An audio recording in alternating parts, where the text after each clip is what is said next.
c'è sto mondo che fa il forte coi putei e che il tè fracca sul fondo.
È il nostro Ricky Bizzarro di Radio Fiera con questa bellissima canzone dedicata alle donne, perché è vero che è passato l'8 marzo, ma noi ci siamo e ci saremo sempre, anche a dispetto di qualcuno che magari vuol fare qualche sgambetto, perché siamo brave, siamo proprio tanto brave. Detto questo, ne parleremo con i nostri graditi ospiti questa mattina. Abbiamo in presenza il dottor Alberto Coppe, direttore professioni sanitarie ULSS 2 Marca Trevigiana, che voi già conoscete, ma ci racconta sempre delle novità bellissime. Poi questa mattina una cosa a Mirella piace tantissimo, sentirete cosa vi racconterà, e veramente sapete che io mi commuovo quando veramente sento parlare di diversamente agili, come li chiamo io, diversamente agili. E poi abbiamo anche collegata da Padova Maria Pia Pesce, presidente associazioni Fiori di Cactus. Buongiorno Presidente, anche lei, ben ritornata, è tanto che non ci vediamo.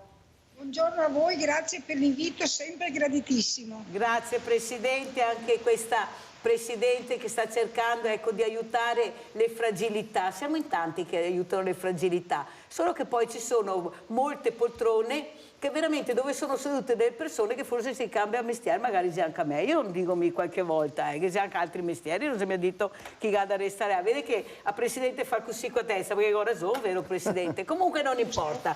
Allora, dottor Coppe, cosa ci racconta di bello? Perché io vedo che ha dei segnalibro bellissimi intanto. Sì, diciamo che come annualmente come azienda locale sociosanitaria ULSS 2 di Treviso facciamo e organizziamo il convegno delle professioni sanitarie che rappresentano circa 2/3 delle anime lavoratrici all'interno dell'azienda. Questi professionisti che vanno non solo dagli infermieri ma anche gli operatori sociosanitari, le ostetriche, le assistenti sanitarie, le assistenti sociali eccetera, i tecnici di radiologia e avanti, siamo in tanti. Allora ci confrontiamo per vedere le sfide un po' del futuro attraverso delle competenze e delle conoscenze che ogni anno il mondo ci mette sul piatto della bilancia per le nostre organizzazioni.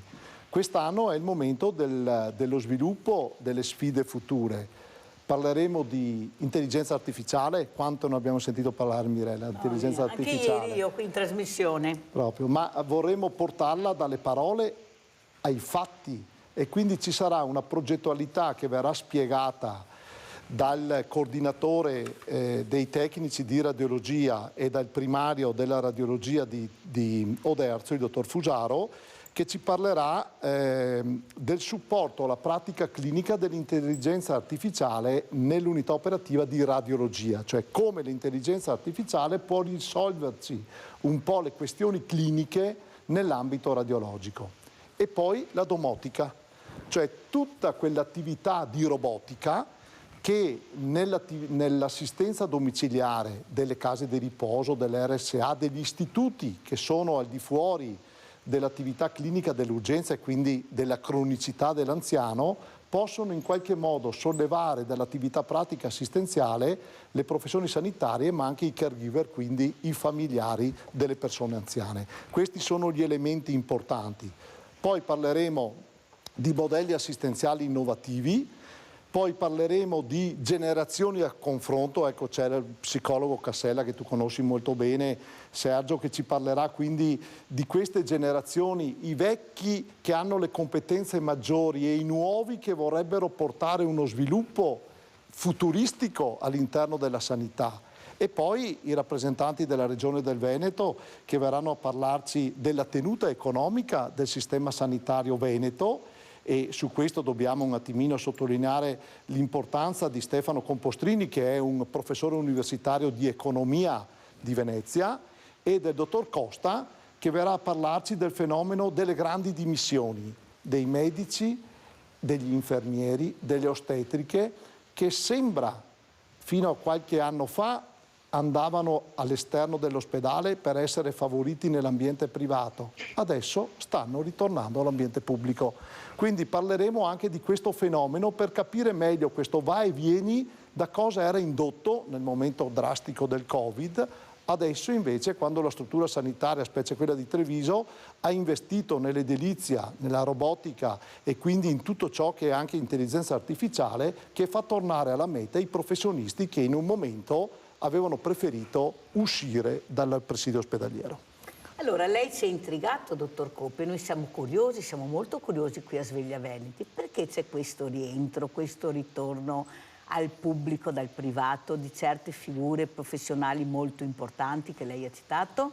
Allora, io ho intervistato alcuni infermieri, perché io gestisco il personale non medico e quindi il personale delle professioni sanitarie, e quando ci fanno richiesta, cioè abbiamo un contratto di lavoro che permette a un infermiere di dimettersi e entro 5 anni, se c'è posto in dotazione organica, ma il posto c'è sempre perché infermieri ne abbiamo pochi, perché sono pochi ancora coloro che escono dall'università in base alle uscite per pensionamento. Allora hanno la possibilità contrattuale di fare richiesta e di rientrare in servizio. Benissimo, questo ci fa comodo specialmente per alcune professionalità. Allora ne ho intervistate una decina che sono tornate nell'ultimo anno, nel 2023 quindi. Allora c'è chi era andato nei paesi extracomunitari, Brasile, Haiti, ma anche nei paesi europei, Germania, Inghilterra, perché approfittavano di una attività assistenziale, quindi professionale, diversa dal modello italiano, modello veneto diciamo, ed economicamente maggiormente supportata. Poi cosa succede? Che per i primi anni, il primo, il secondo e anche il terzo anno, siccome non ti assumono a tempo indeterminato, perché questo è il modello italiano, ma ti assumono a tempo determinato con degli obiettivi, una volta che la ditta ha raggiunto quei determinati obiettivi di attività sanitaria, chiaramente ha raggiunto il top oppure un livello assistenziale che lei ritiene giusto, equo per quell'attività che stanno facendo. E quindi cominciano a calare la borsa economica che non è a tempo indeterminato, che elargiscono a questi professionisti. Poi lontano da casa, lontano dal cuore, lontano da tanti altri affetti che chiaramente legano i professionisti, se viene a mancare l'affetto economico, cioè viene ridotto anche quello, uno si fa qualche domanda. noi dal nostro interno dobbiamo fare in modo di cambiare le modalità organizzative andando incontro a modelli assistenziali che fanno sì che piacciono ai nostri professionisti. Se leghiamo queste due cose qui abbiamo visto che pian pianino quelli che sono usciti ritornano. Non tutti, un terzo di quelli che sono usciti stanno ritornando da Mamma ULSS, cioè da dove sono partiti. Penso che abbiamo dato un bel messaggio anche questa mattina, non è sempre così il bicchiere mezzo vuoto, questa mattina il dottor Coppe ci sta spiegando invece che è mezzo pieno. Cosa ne pensa, Presidente, come commenta? Perché sono parole importanti quelle che ha detto il dottor Coppe, ci fanno ben sperare, prego.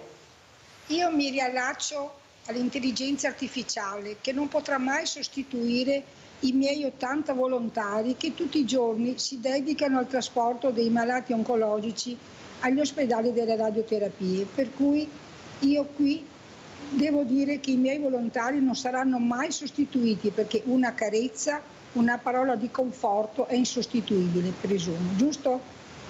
Giusto, però serve un po' tutto, diciamo. Sì, ma sì, beh, per carità, io non mi posso confrontare con tutte queste brave persone che sono arrivate a questa intelligenza artificiale, perché se pensiamo anche alla robotica, che è meno invasiva di una chirurgia normale, giusto, voglio dire, dobbiamo dare il merito. Sul fatto che gli infermieri siano tornati a casa è una buona speranza, perché la nostra professionalità penso sia... Mi sentite? Sì, è un'eccellenza, sì. Magari, Brava, un'eccellenza proprio. Abbiamo Rinaldo da Venezia, vai Rinaldo. Ciao Mirella e ciao. Buongiorno ai tuoi ospiti. Innanzitutto senz'altro l'artificiale, l'intelligenza artificiale è buona per far scoperte dei suoi organi, su robe, però come ha detto la professoressa, devo la persona è della macchina, l'intelligenza artificiale è un tocco di ferro, una persona umana davanti a una mano è un'altra cosa, una parola, un'altra strada di mano, come ti sta, come va. Ecco, allora non ha ragione, 100.000 ragioni. Dove vorremmo andare in cerca? Adesso i versi ospedali, i taglianastri, i vol questo, che sarà quello. Cerchiamo di risolvere i problemi che avremo adesso, non quelli che avremo fra 20 anni. Gli ospedali, non parlo dei medici, ma l'assistenza medica è bellissima, dei medici, infermieri, da tutti, perché tutti li vogliono i pazienti, ma non funziona per i poveri, la povera gente che vuole curarsi, se ne vuole i soldini, e amore, ma non apposta, è amore sul serio. Questa è la differenza. Dopo, lasciamo perdere i medici che gli mette tutto il cuore, tutta la buona volontà. Bisogna che la politica gli ha speso 500 miliardi per le armi in Europa questo anno, va bene? E i cavalieri i soldi per darli agli ospedali. Ma cosa vuoi fare ancora ospedali? È giusto? Ma se io sarai tutti 10 anni fa, adesso stai agli ospedali e infermieri, i dottori dove sei? Sei turchi, brasiliani, rumeni. Dai Mirella, siamo dottori in giro, fate le cose giuste, va bene, no? Non mi interessa fra 10 anni che una gamba che perdi mi mette di ferro e sono a posto, mi interessa vivere adesso, perché non ho tanti anni da vivere ancora. E questo è il problema che ha da risolvere, che è il tuo che ti in cerca di risolverlo da tantissimi anni. Comunque buon lavoro a tutti, bravi per quello che facete, e buona giornata Mirella, a te e ai tuoi ospiti. Grazie caro Rinaldo, grazie. Io però ho lanciato anche una sfida, dottor Coppe, che prego di portare anche al direttore generale, che poi forse avremo anche, perché di solito a Pasqua abbiamo sia il sindaco che il direttore generale dell'ULSS che vengono a farci gli auguri di buona Pasqua, ma anche quelli di Padova, qui vengono tutti. Perché non facciamo una corsia preferenziale per i diversamente giovani per non avere queste liste d'attesa enormi? Perché è vero che non sono delle volte così urgenti.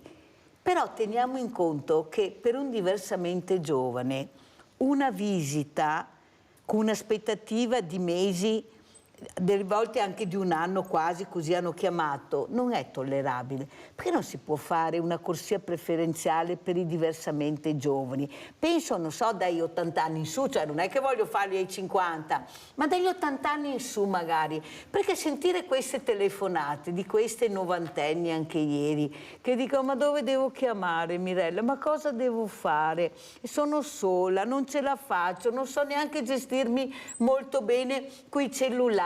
Non conoscono le associazioni di volontariato, e qua lo dico alla Presidente, perché è inutile che ci vantiamo di essere 7.500 associazioni di volontariato se dopo troviamo il morto a casa o l'anziano che non riesce ad essere collegato perché non ci conosce. Perché se tutti facciamo tutto non arriveremo mai da nessuna parte. Bisogna capire chi fa cosa, conoscerci anche tra di noi ed arrivare all'obiettivo che è la fragilità. Prego, dottor Coppe. Allora, sull'intelligenza artificiale vorrei dire che senza la persona umana non c'è intelligenza artificiale. L'intelligenza artificiale la dobbiamo vedere come per un buon studente che va a scuola e che studia e che deve fare un compito di italiano. L'intelligenza artificiale è un buon vocabolario a fianco dello studente che deve fare un compito di italiano. Quindi è un supporto, è un qualche cosa che aiuta la clinica ad arrivare prima ad una diagnosi finale e quindi ad un intervento terapeutico anticipato rispetto al solo essere umano che deve prendersi a carico tutto quanto. È uno strumento quindi di lavoro, non è una sostituzione della persona. Primo. Secondo, tutto quello che è successo negli ospedali a livello della robotica non ha fatto altro che allievare le cure e quindi la riabilitazione del corpo umano, perché una volta si faceva un intervento chirurgico che praticamente era una laparotomia, quindi un'apertura del peritoneo per levare i calcoli della cistifellea, adesso si lavora con 3-4 buchini che fanno per innescare una sonda, che è il robot, che poi pesca i calcoli, tira fuori la cistifellea e sutura. Quindi non c'è apertura del peritoneo e quindi c'è una riabilitazione molto più meno intensa, diciamo, e una attività assistenziale e una fase di ricovero molto più alleviata rispetto a prima. Buona, anzi buonissima, la tua proposta di creare delle corsie preferenziali per i fragili. Come lo è per la donna incinta in ospedale, che hanno delle corsie preferenziali, come lo è per il bambino, le deve essere anche per un anziano. Certo, non tutti gli anziani, perché il 70% delle persone che entra in ospedale per fare delle visite è anziano. Ma che cosa significa anziano? Dobbiamo prendere gli anziani fragili, cioè quelli che hanno un'età elevata, quindi i grandi anziani, i diversamente abili. Queste sono le corsie preferenziali. Questa potrebbe essere un buon terreno di confronto con le associazioni, con la tematica del management nelle ULSS e alla fine con la politica, perché è la politica che sulle liste d'attesa probabilmente deve intervenire affinché ci siano delle sottoliste per queste corsie preferenziali per i meno ambienti, diciamo. Ecco, la prego, perché è un pezzo che io proprio accelero in questo. Perché abbiamo le associazioni di volontariato che potrebbero, se conoscessero nome e cognome di queste figure, andarli a prendere. Abbiamo associazioni che hanno mezzi, pulmini, hanno tutto e gli anziani non li conoscono. Allora qua, Presidente, come la mettiamo? Perché ognuno fa il suo, per carità, copre quello che deve coprire, però lei capisce che io, essendo in trasmissione e ricevendo continuamente queste telefonate, questi messaggi, queste mail di questi anziani che sono testimonianze di ascoltatori, e posso assicurarvi che sono veramente tanti, cioè io non riesco più a stare zitta, ma dico, ma io devo dirla sta roba. Ma possibile che uno ci arrivi, che uno dopo gli 80 anni ha diritto di avere una visita veloce ed essere supportato da queste associazioni, che vorrei capire chi siamo, quanti siamo e cosa facciamo? Presidente. Allora, intanto mi rifaccio alla domanda delle liste d'attesa. Io voglio dire, parlando della stessa ASL nostra, che è la numero 6, giusto, mi trovo con degli ospedali che hanno un'efficienza. Allora, parlo della mammografia per noi delle donne operate al seno. Io vado in un ospedale, faccio il mio controllo annuale, esco con col mio dischetto, il mio referto e già mi prenotano l'appuntamento per l'anno successivo. Ci sono altri ospedali dove le donne vanno a fare la mammografia e gli viene detto: signora, prenoti, e il prenotare vuol dire che possono passare 12-18 mesi. Io questa cosa non la capisco, parlando sempre della stessa ASL, però in ospedali diversi. Per aiutare i diversamente agili, come li chiama lei, nel 2015 la nostra associazione ha aperto un nuovo servizio. Trasportiamo tutte le persone che ci vengono segnalate dagli assistenti sociali e vi garantisco che sono sempre di più, perché non c'è più rete familiare e gli anziani sono sempre più anziani e sempre più bisognosi, per cui noi nel nostro territorio riusciamo in qualche modo ad aiutare gli anziani. Presidente, mi dispiace dirglielo, ma io proprio a Padova sono dovuta intervenire su casi estremi perché nessuno interveniva. Allora capisce che io non devo essere fortunata che quell'associazione mi conosca oppure i servizi sociali abbiano il mio nome e cognome. Io devo avere quello che mi aspetta di diritto. E siccome sono una diversamente giovane di oltre 80 anni e ho dato molto perché noi anche siamo diventati così bravi, belli e buoni grazie al lavoro, alla fatica, al sacrificio di queste persone che non finirò mai di ringraziare, allora proprio non ci siamo. Non ci siamo, perché noi dovremmo avere i nomi e cognomi, essendo associazioni di volontariato e di aiuto alle fragilità, di chi ha bisogno. Allora, se non si riesce a fare squadra tra associazioni, servizi sociali, ULS e volontariato, noi non andremo da nessuna parte, perché riusciremo a salvarne 3, ma poi uno lo troviamo lungo il Sile, uno lo troviamo a Padova, 2 a Vicenza, 1 a Verona, e allora? Non è questo l'obiettivo, perché ripeto, siamo 7.500 associazioni di volontariato. Coppe? Sì, però la Presidente ha ragione da un certo punto di vista sull'organizzazione, perché lei ha parlato dicendo: se c'è un anziano o un diversamente agile che ha bisogno, deve avere l'opportunità di chiamare qualcuno, di sapere chi chiamare. Qual è la prima sentinella del territorio? È l'assistente sociale del comune, che poi lei dovrebbe garantire la rete delle associazioni di volontariato che si occupano, chi di trasporto, chi di consegna dei pasti a domicilio, chi di accompagnamento dell'anziano, ad esempio, a fare la spesa o a sostituirsi all'anziano per fare la spesa, perché ci sono dei momenti della vita della persona che non hanno la rete delle famiglie così attive. Ci sono dei momenti, penso al mese di luglio-agosto, quando le famiglie vanno al mare e gli anziani restano completamente da soli. Quindi ci deve essere una sentinella del territorio che deve avere sotto controllo l'elenco delle associazioni da allertare nel momento del bisogno. E gli anziani o i diversamente agili devono in qualche modo sapere chi chiamare, perché l'anziano di Spresiano, l'anziano di Treviso, l'anziano di Valdobbiadene deve avere un punto di riferimento per allertare. Le sentinelle del territorio le chiamano, ma così deve essere, perché altrimenti è un collo d'imbuto che non tutte le famiglie sanno l'offerta enorme del volontariato locale, perché è un'offerta veramente importante ed è un peccato non utilizzarla. Io addirittura ho fatto un'altra proposta, ho avuto anche il presidente delle farmacie.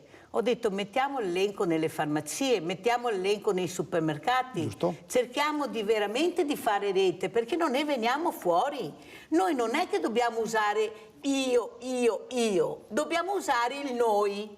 Noi tutti assieme ce la facciamo ad arrivare a quella fragilità. Tu cosa fai? Perché è inutile, come diceva l'altro giorno un telespettatore, una telespettatrice, mi ricordo, l'ospedale, ho avuto un'operazione meravigliosa, sono stata curata benissimo, e dopo che arriva, quando sono tornata a casa, la solitudine più completa, sono sola, invalida, queste sono le telefonate, cosa faccio? Capisce, Coppe, che forse hanno diviso troppo, grandi strutture, proprio intelligenza artificiale, diciamo la ricerca ha fatto passi giganti, la scienza, i medici, tutto, ma poi c'è la solitudine. Ditemi voi, la solitudine è la peggior malattia che ci possa essere, perché vuol dire depressione, perché vuol dire che l'anziano, il diversamente giovane, come lo chiamo io, come chiamo i diversamente agili, non ha più voglia di vivere, non ha più voglia di uscire, stanno al terzo o quarto piano, sono veramente con gravi patologie e non hanno neppure l'ascensore. Allora è inutile che noi ci vantiamo, io faccio, noi dobbiamo arrivare dappertutto. Ma come facciamo se i servizi sociali non ci danno perché dicono che c'è la privacy, nome e cognome? Perché i servizi sociali chiudono il venerdì alle 13, 13:30 e chi è che arriva se io non conosco? Detto questo, andiamo a vedere invece cosa fa invece il dottor Coppe assieme a questi meravigliosi diversamente agili. Guardiamo questo video bellissimo fatto col cuore. Andiamo a vedere.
Io penso che il dottor Alberto Coppe non poteva fare un regalo più grande a Mirella, ma quale uovo di Pasqua? Avete visto cosa ha fatto vedere il dottor Coppe? Quello che la Mirella dice e chiede da anni, di far vedere questi ragazzi, perché sono bellissimi.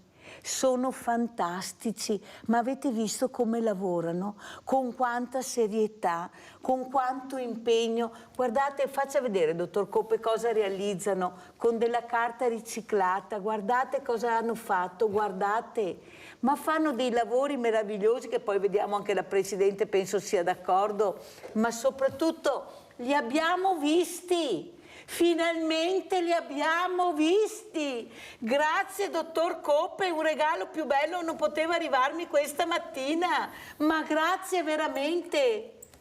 Allora, cosa abbiamo fatto con i ragazzi dei CEOD? Perché molti non sanno neanche cosa vuol dire CEOD.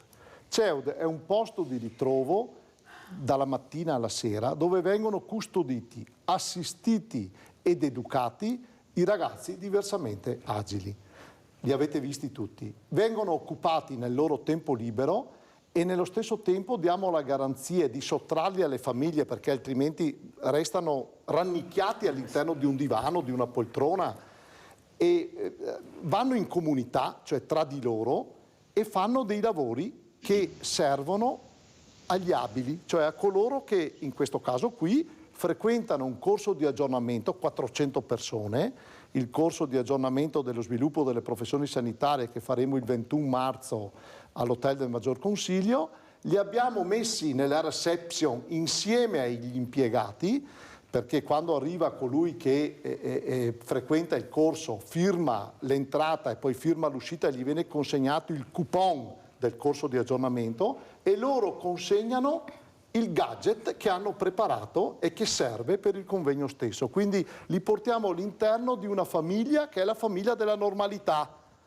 E quindi loro sono contentissimi di partecipare, ci hanno invitato a pranzo insieme al direttore sociale e al direttore generale dell'azienda 10 volte, ma quindi portano e mostrano l'elaborato del loro lavoro a disposizione della comunità, in questo caso delle professioni sanitarie, che frequentano il percorso formativo, il convegno delle professioni sanitarie, che è un evento ad hoc, hub, chiamiamolo così, che facciamo una volta all'anno a Treviso. Allora io devo ringraziare prima di tutto il direttore generale, il dottor Francesco Benazzi, il dottor Alberto Coppe, che hanno esaudito proprio il desiderio più grande che aveva Mirella, che aveva il mondo del volontariato, che è quello finalmente di far vedere questi ragazzi e di far capire che non dobbiamo chiamarli disabili, diversamente, li abbiamo chiamati in tutte le maniere, storpi, mongoloidi, handicappati, disabili, diversamente abili, ma vogliamo iniziare a chiamarli per nome e cognome, anche per nome, e guardarli e farli sentire normali. Pubblicità.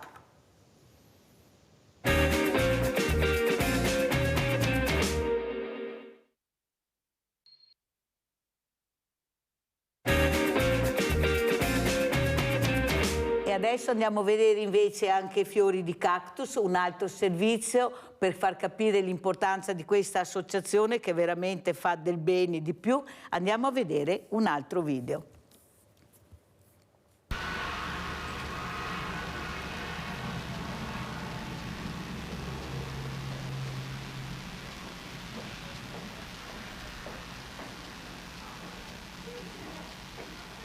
Allora Presidente, cominciamo anche a spiegare cosa stiamo vedendo, perché lei è sempre sul pezzo. Prego Presidente. Purtroppo per il tumore al seno non c'è prevenzione, l'unica prevenzione è la diagnosi precoce. E io sollecito tutte le donne a partecipare allo screening, perché quando viene scoperto un tumore alla mammella al primo stadio è guaribile al 100%. Per cui lo screening non deve essere paura o spavento, ma deve essere rassicurazione. Questo lo continuiamo a dire perché quest'anno noi abbiamo trasportato più di 200 persone a fare le radioterapie e la diagnosi, come mi ripeto, la diagnosi precoce è l'unica salvezza, l'unica. Vediamo anche altre immagini, altre foto, così le commenta la Presidente. Prego Presidente. Allora, noi facciamo parte di Europa Donna, che è un movimento mondiale che tiene monitorato tutto proprio il discorso del tumore alla mammella. È un movimento efficiente, quest'anno ha fatto i 30 anni e si sono trovati in udienza con il Papa. Ecco, ad ottobre noi, il mese della prevenzione, facciamo dei convegni informativi, poi facciamo la passeggiata, qui è la foto di un convegno che facciamo che è il Bradei, che il Bradei significa giornata dedicata al Reggiseno. Questi sono dei lavori che fanno le nostre volontarie, perché abbiamo oltre ai volontari che vanno ad accompagnare i malati oncologici a Schiavonia a Padova, abbiamo delle bravissime volontarie che fanno anche questi manufatti per non stare mai con le mani in mano a pettinare bambole, perché il tempo lo dobbiamo ricordare tutti, è una cosa preziosa. Ecco, il mese di ottobre portiamo le magliette nei vari negozi, dove la nostra maglietta in rosa viene esposta nei negozi per 15-20 giorni per sensibilizzare appunto la prevenzione. Guardiamo anche la locandina della passeggiata, perché sono importanti, sì, perché questo vuol dire prevenzione. Guardate, sono messaggi forti che dovete ascoltare bene. Eccola qua, domenica 22 ottobre 2023 c'è stata questa passeggiata tra Argini e Campo San Piero, perciò all'aria aperta, l'ambiente, ecco, la natura, prego. Dopo organizziamo dei corsi di Tai Chi, abbiamo organizzato tantissime ginnastiche particolari, però la nostra associazione è fondata soprattutto sull'ascolto. Abbiamo persone che vengono a fare la richiesta per il trasporto, ma dopo tornano a trovarci, perché noi in associazione parliamo di vita e di speranza, perché le volontarie che sono in sede sono tutte donne che sono state operate di tumore alla mammella, per cui non tolgo niente alla sensibilità di tutte le persone, però per chi ci è passato e ha provato l'esperienza la cosa è diversa. Allora, intanto Presidente la ringrazio perché capite l'importanza di queste associazioni, di queste donne, ma anche adesso iniziano anche gli uomini a tirarsi sulle maniche, fare prevenzione, ma con messaggi importanti, ma veramente facendo rete con delle squadre incredibili. Adesso però andiamo a vedere, farà piacere anche al dottor Alberto Coppe, perché andiamo a vedere invece cosa ha combinato Mirella Tuzzato con tutta la squadra delle associazioni, abbracciano le associazioni, all'ippodromo di Sant'Artemio l'8 marzo. Andiamo a vedere la dottoressa Rita Chan cosa ci racconta. Andiamo a sentire la dottoressa Rita Chan. Buonasera a tutti, nonostante un po' così di chiusura non mi sono voluta mancare a questa serata, cerco sempre di essere presente. Io questa sera porto i saluti anche del mio responsabile, che è il dottor Giulio Santoro, che non è soltanto un medico ma è anche un chirurgo, per cui è impegnato in sala operatoria ed è molto dispiaciuto di non essere qui. Noi rappresentiamo l'US2, Marca Trevigiana, e l'associazione AISVE, che è l'associazione incontinenti e stomizzati della Regione Veneto. Cosa poter dire di questi pazienti ancora? Sono pazienti difficili, sono pazienti che soffrono moltissimo la loro condizione fisica. Noi cerchiamo di dare supporto, aiuto, cerchiamo di stargli vicino sia da un punto di vista medico, infermieristico, ma anche da un punto di vista affettivo. Ecco, facciamo del nostro meglio e tutti i giorni combattiamo con una realtà difficile, ma non ci arrendiamo mai. Ringraziamo Mirella che ci coinvolge sempre in queste bellissime occasioni, in queste bellissime serate, che ci danno la possibilità anche di comunicare con voi e di dirvi quello che cerchiamo di fare ogni giorno. Grazie ancora e buona continuazione di serata. Allora, sala gremita, come avete visto anche in questa settimana con altre immagini, 3 ore di attenzione totale, perché si parla anche di temi delicati, temi che fino a poco tempo fa si faceva fatica a intrattenere, a dialogare, e invece ho visto un pubblico molto molto attento. Era un pubblico variegato, avevamo giovani, meno giovani, fragili, eppure l'attenzione è stata massima, perché io sono convinta che la comunicazione deve essere fatta nella maniera corretta, cioè cosa ti interessa sapere, cosa vuoi sapere che non senti mai. Come legge questo e come commenta questo servizio, dottor Coppe? Beh, intanto è un servizio che si fa conoscere alla collettività. Perché è nuovo? L'azienda l'ha messo in piedi da qualche anno attraverso un servizio che è rivolto sì agli incontinenti, ma è rivolto soprattutto a quei pazienti che hanno subito degli interventi chirurgici e che sono guariti da qualche malattia anche importante, anche oncologica, e che hanno addosso, diciamo, attaccato alla cute dei contenitori che raccolgono le escrezioni del corpo umano. Si chiamano stomie in termine clinico. Abbiamo creato quindi con l'azienda US2 un centro di primo e di secondo livello diretto dal dottor Santoro, da questa ragazza che avete visto, la chiamo ragazza perché sono un po' più vecchio di lei, è una professionista, è una coordinatrice, è un'infermiera enterostomista che è la coordinatrice di altre 4 infermiere enterostomiste che lavorano in questo centro, che è rivolto a queste persone che quando vanno a casa dall'ospedale con delle stomie hanno bisogno di presidi, quindi di presidi, proprio di strumenti, e hanno bisogno soprattutto di conoscere una diversa funzionalità del loro corpo umano. E quindi l'affettività che sottolineava l'infermiera poc'anzi, la dottoressa Chang, è quella quello stile, diciamo, di approccio e di prendersi cura, quindi dal care, dalla cura al to care, cioè il prendersi, caricarsi sulle spalle la cura del paziente per renderlo quanto più autonomo, insegnare al caregiver le cure di questo paziente per poi lasciarlo una volta che è culturalmente preparato e non solo preparato, autonomo nel servire il proprio corpo che ha una stomia che prima non aveva. E allora guardiamo un'altra dottoressa che conosce bene, che è il dottor Alberto Coppe, che era presente anche lei, sotto un'altra veste, ma l'abbiamo vista qui, la vedremo anche prossimamente, che ci ha parlato dei vaccini e l'importanza dei vaccini, che è la dottoressa Maria Domenica Pedone. Bravissimo, l'avevo letto? No, ma è bravissima, chi è che non conosce la dottoressa Sentiamo Pedone? cosa dice la dottoressa Pedone, che invece è diventata presidente pari opportunità a Treviso.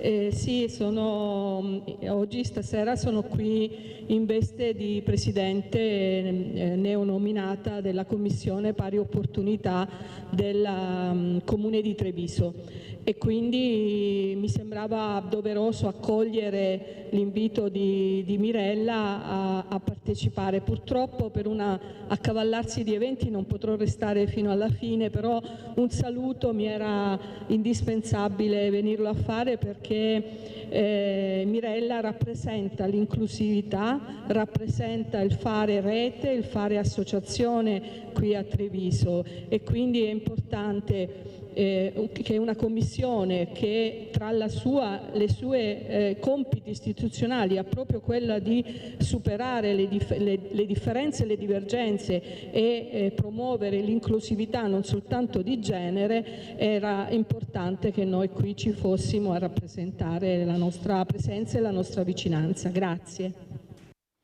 Allora, dottor Coppe, poi chiedo anche alla Presidente, ma tante donne che si mettono veramente in prima linea, nel senso non solo il lavoro, ma anche volontariato. Guardate, la dottoressa Pedone ha dei ruoli importantissimi, però quando viene qua sa parlare anche in maniera molto semplice, arriva direttamente alle persone. Cosa dice, dottor Coppe?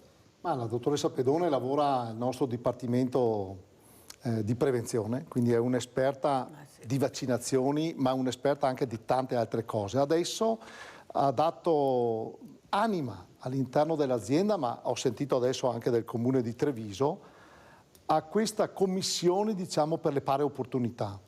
All'interno dell'ospedale coadiuvano insieme a lei delle dottoresse dei pronti soccorsi, dove i problemi, diciamo, della donna che lavora in pronto soccorso nei confronti di un'utenza che in determinati momenti è anche un po' focosa a livello delle sale d'attesa del pronto soccorso, ma soprattutto negli ospedali, perché la gran parte dei professionisti che lavorano in ospedale è donna, dall'ostetrica all'infermiera, al medico, all'operatore sociosanitario, e quindi serve comunque che ci sia un servizio che protegga le donne nell'ambiente di lavoro, non solo nei confronti dell'utenza, ma anche nei confronti delle equip assistenziali che lavorano all'interno dei presidi ospedalieri.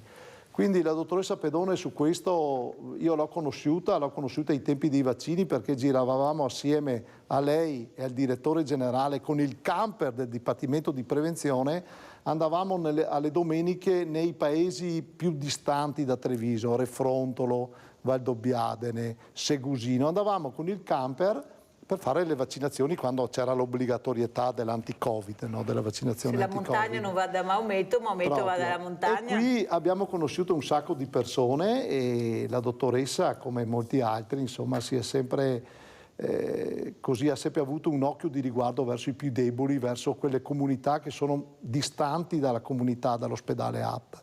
Come sono andate le vaccinazioni, dottor Coppe? Adesso avete dei risultati, potete dire, avete dei numeri, qualcosa? Beh, allora, abbiamo avuto un calo del Covid grazie non solo alle vaccinazioni, ma anche alle vaccinazioni, perché è la vaccinazione che ci ha irrobustito il sistema immunitario di quegli anticorpi che servono per proteggersi. E allora dai una volta, dai 3, dai 4, dai 5, perché siamo arrivati al quinto ciclo, avete visto che il Covid ormai è cosa da poco e chi ce l'ha lo ha molto affievolito come patologia. E poi c'è la grossa campagna dell'anti-influenzale, ma quella c'è da quando esiste l'uomo, mi dico, perché da quando io ho cominciato a fare l'infermiere nel lontano 82, io ho sempre comunque partecipato e mi sono sempre vaccinato annualmente con la vaccinazione anti-influenzale, quindi quella è una cosa storica. La cosa nuova era questa pandemia del Covid, che è stata sconfitta grazie sia alle misure preventive, sia ai Covid hospital, ma soprattutto grazie ai vaccini che sono stati studiati e messi sul campo anche in fretta, molto in fretta, dagli scienziati che chiaramente sono stati a capo di queste organizzazioni. Quindi grazie al personale medico e al personale della ricerca che è riuscito a salvaguardarci da questa pandemia, perché noi adesso non ci pensiamo più, perché eravamo gli angeli a suo tempo. Ti ricordi, Mirella? I medici, grazie, gli infermieri, gli angeli custodi dei pazienti che erano colpiti da Covid. Ma quanti morti ha fatto il Covid nei primi 4, 5, 6 mesi? E poi pian pianino è scomparso grazie anche all'introduzione delle vaccinazioni, che sono state diverse, vari cicli, e quindi il Dipartimento di Prevenzione, l'ULS, in questo contemplo qui, la sanità regionale e anche quella nazionale hanno fatto la loro parte, hanno convinto anche chi non era convinto a vaccinarsi, la malattia è stata sconfitta. Grazie, veramente grazie al dottor Alberto Coppe, direttore professioni sanitarie ULS 2 Marca Trevigiana. Allora, Presidente Maria Pia Pesce, come ci saluta e che messaggio vuole dare? Abbiamo parlato molto di prevenzione, ha fatto benissimo, prego. No, volevo dire che non posso dirlo che le donne hanno una marcia in più, posso dirlo, giusto? Perché quando vengono in associazione diventa per loro marginale affrontare la malattia, per loro è più importante gestire la loro gestione familiare, i nipoti, il marito, i figli. Per cui io abbraccio tutte le donne, abbraccio lei che mi ha invitato, che è sempre sensibile a determinati argomenti. Saluto l'altro relatore, vi ringrazio e cosa posso dire? Alla prossima sempre con nuove cose da raccontarci. Però adesso vi faccio vedere una cosa perché vi arriverà l'invito, perché sì, l'8 marzo, ma domenica 17 marzo, sempre all'Ippodromo Sant'Artemio di Treviso, parleremo di incidenti stradali, di sicurezza stradale. Ecco l'invito che vi arriverà anche a voi per far capire l'importanza di parlare di questi familiari distrutti dalla morte di questi figli. Ecco, è giusto parlarne, capire cosa si può fare, come si può intervenire. Molte mamme, Presidente, parleranno domenica all'Ippodromo di Treviso. Vi invito tutti a partecipare, è libero, è tutto gratuito, ci sono anche le corse oltretutto per chi ha piacere di vedere, perché dobbiamo ascoltare questi genitori, pensate, che hanno deciso di mettersi in prima linea e andare a parlare ad altri genitori che veramente non hanno più neppure la forza di aprire la porta, di parlare e di dire il dolore deve essere condiviso e noi ci siamo. Pensate che lavoro immane, ci sarà il già Presidente e già il Procuratore di Treviso, il dottor Antonio Foiadelli, ci saranno i familiari, ci saranno tantissime persone importanti, la Polizia Locale di Treviso, ci sarà anche Gigi Pirollo che guida sicura, tantissime, perciò partecipate perché sono veramente importanti questi dibattiti. Perciò non siate pigri, uscite dalle case, siamo già chiusi abbastanza e partecipate perché la partecipazione è importante. Grazie, pubblicità.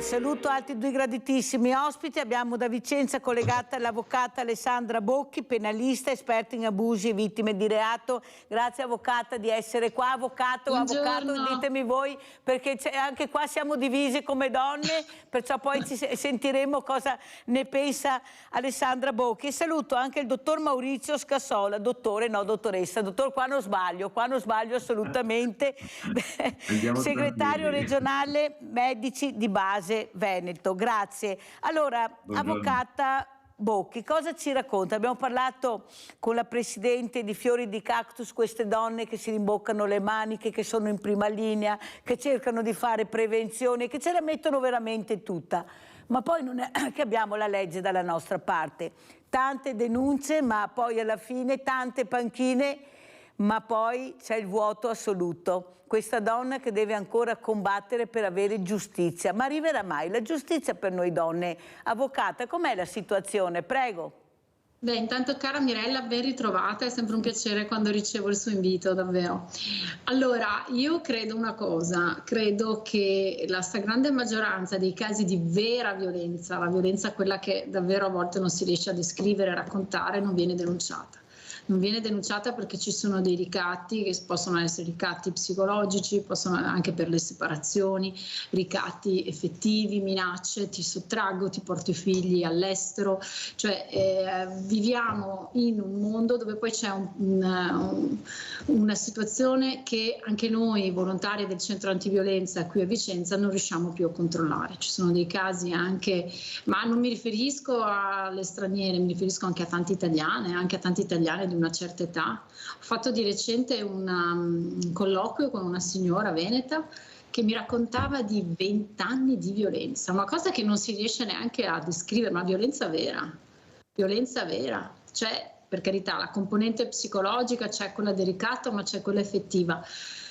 C'è tantissimo da fare, Mirella, dovremmo partire con tanti corsi anche di educazione per i bambini, per i nostri figli, già dalle scuole elementari e soprattutto alle figlie un bel corso di autonomia economica, perché nel mentre in cui una donna non ha autonomia, non ha la possibilità di vivere senza magari il reddito del marito, ecco che gli subentra quello che le dicevo prima, quindi il ricatto psicologico, quindi la minaccia, tu te ne vai, io ti tolgo tutto. Ecco, sono dinamiche sempre più allarmanti, questo è un problema. Senta, avvocata Bocchi, non so se lei si ricorda, ma sono sicura di averne parlato, che io sono indignata con le nostre onorevoli senatrici, le nostre onorevoli a Roma. E sa perché? Perché nel 2024, dopo tutto che abbiamo dibattuto, che abbiamo detto, che abbiamo cercato di far capire, ancora adesso la donna viene portata via dalla sua casa, con i bambini, con i ragazzi, e la casa rimane all'uomo che l'ha massacrata, o fisicamente o psicologicamente. Perciò trauma su trauma. Pensate a questi bambini, poi parlate di baby gang, andiamo a vedere cosa c'è dentro questi ragazzi, molte volte, non sempre, ma molte volte. Continuiamo a proteggere l'uomo che mi ha massacrato anche a livello psicologico, che veramente ho fatto le denunce. Ecco, si vedono i lividi, come avevamo sentito qui dalle mie ospite, anche dell'ULSS 2 che hanno parlato quando si parlava di violenza di genere, soprattutto anche, non si fa niente. Ma perché non viene portato via l'uomo e messo in comunità l'uomo, avvocata? Ma stiamo scherzando? Cioè la donna deve lasciare tutte le sue cose, i bambini, i ragazzi lo stesso, e andare dove? Ma lo sa che io ho avuto questo ragazzino che è scappato 3 volte dalla comunità e si trovava fuori dalla porta di casa e lui voleva rimanere a casa. È la mia casa, diceva urlando, io voglio stare a casa anche da solo ma nella mia casa. Ma non abbiamo fatto nessun passo avanti. Quale codice rosso? Prego. Allora, il problema è di protezione immediata del nucleo più debole, quindi della mamma con i minori. Quindi quello che cercano di fare è appunto quello di portare immediatamente, nel più breve tempo possibile, i minori con la madre in queste strutture protette e segrete, perché poi lui potrebbe raggiungerli. Qual è il tema? L'ordinanza che viene emessa dal GIP, magari di divieto di comunicazione, magari è successiva, oppure è un altro problema, il tipo di condotte, qui poi bisogna entrare nello specifico, bisogna capire a che cosa ci stiamo riferendo, il tipo di condotte magari non è quello da custodia cautelare in carcere, quindi perché l'ordinanza di custodia cautelare in carcere, quindi che l'uomo maltrattante venga condotto in carcere, si verifica solo nel caso di gravità indiziaria oppure di violazione di precedenti misure di protezione della vittima. Ecco, e questo è un problema. Il secondo è che non abbiamo in Italia delle strutture per l'uomo maltrattante. Era un discorso che facevamo già, Mirella, si ricorda, del fatto che gli uomini effettivamente, sia vittime che maltrattanti, non possono essere accolti in strutture, perché quello che abbiamo adesso anche nella nostra regione sono delle associazioni, strutture che aiutano un po' a far comprendere all'uomo quello che ha commesso, quindi è per lavorare su di lui, sulla violenza, per evitare recidive, per evitare una serie di altri problemi. Però su questo io, guardi, le do ragione, nel senso che ho avuto il caso di una signora con 3 figli che ancora adesso, ormai cos'è, 1 anno e mezzo che è in comunità, i figli vorrebbero tornare a casa, in quella casa c'è lui. Quella casa c'è lui, che lui viene a farsi tutte le udienze perché lui è rimasto lì, non ha una custodia cautelare in carcere, quindi c'è solo stato il primo divieto di avvicinamento alla persona offesa che rimane ancora adesso, insomma anche in udienza lui chiede l'autorizzazione ovviamente a partecipare, perché sarebbe una violazione della misura quella che incontrasse lei o la vedesse, perché lui può vedere i bambini solo tramite i servizi sociali, che poi tra l'altro i bambini non lo vogliono neanche vedere, perché quel discorso che facevamo, mi hai tolto la casa, ma non solo mi hai tolto la casa, mi hai tolto la possibilità di andare nella mia scuola, di giocare con i miei amici, di fare il calcio, di andare al parco giochi, cioè tutte queste cose che i bambini le ricordano, perché adesso magari è in una comunità a 20-30 chilometri rispetto a quella che era la sua abituale residenza. Sì, però vede, avvocata, io sono veramente sconcertata, cioè non è possibile continuare a parlarne, ma mettiamo lui nella comunità. Ma mettiamolo lui, gli mettiamo anche il braccialetto elettronico, visto che li abbiamo. Perché anche noi stiamo facendo una guerra, non ci sono solo le guerre che vediamo con le bombe e tutto il resto. Anche questa è una guerra che uccide le donne, che uccide i ragazzi, che questi traumi non passeranno mai. Cosa ne pensa proprio come uomo? Lo chiedo al dottor Maurizio Scassola prima di parlare anche di medici di base. Ecco, come uomo, come medico, poi parleremo anche delle vostre aggressioni perché anche voi avete un bel da fare con questi personaggi. Prego, dottor Scassola. Noi come medici di famiglia abbiamo tantissime occasioni di incontro, Mirella, abbiamo tante occasioni di raccogliere confidenze, ma anche di raccogliere segnali sfumati, perché la donna spesso non ci racconta in chiaro quello che sta succedendo, ma ce lo fa capire attraverso il suo disagio, attraverso sintomi, attraverso l'insonnia, attraverso dolori, attraverso cefalee, attraverso sintomi che noi dobbiamo cogliere e dobbiamo inserirli in un percorso che a Venezia, devo dire, ha un certo funzionamento, è positivo, perché abbiamo costituito una rete socio-assistenziale fra tutti gli operatori sanitari, i pronto soccorsi, la questura, la polizia, l'USL, e stiamo cercando continuamente di aggiornarci per poter cogliere quelli che sono i primi dati di sofferenza, di disagio della donna e dei figli e dei minori e poterli segnalare ai servizi. E questo mi sembra che sia una cosa che va coltivata tutti i giorni, Mirella, che non va abbandonata, perché se noi abbandoniamo questa speranza di poter incidere, di poter cambiare, di poter offrire una speranza alle donne e ai loro figli, ecco, credo che abbiamo perso una battaglia di democrazia, di etica ed è un impegno civile da parte di ognuno di noi. Cos'è che la preoccupa di più, dottor Scassola, in questo momento? Non abbiamo aperto un 2024 nel migliore dei modi. Prima ho chiesto al dottor Alberto Cope, che avevo ospite, non so se lei era collegato, di cercare di aiutare anche questi diversamente giovani, come li chiamo io, dai 80 anni in su, a fare delle corsie preferenziali per avere queste visite mediche, per fare questi esami. Non è possibile che io senta novantenni che dicono mi hanno dato queste visite a 9 mesi, a 6 mesi, ma aspettano che muoia, ma cosa devo fare? Dobbiamo dare questo senso di ascolto e di appoggio. Ecco, io ho fatto questa richiesta, cosa le sembra, dottor Scassola? Mi sembra opportuno, Mirella, perché non tutti siamo uguali, nel senso che noi dobbiamo valutare persona per persona i bisogni, il contesto sociale, il contesto dell'età, è correlato strettamente il disagio e le malattie al progredire dell'età. e al disagio sociale. Quindi la persona anziana è una persona che ha dei diritti speciali, specifici, e su questo le liste d'attesa, non soltanto in riguardo al tipo di diagnosi, di tipo di esami da svolgere, ma anche in rapporto alla persona che abbiamo di fronte, deve essere una lista d'attesa differenziata. Sono perfettamente d'accordo con te.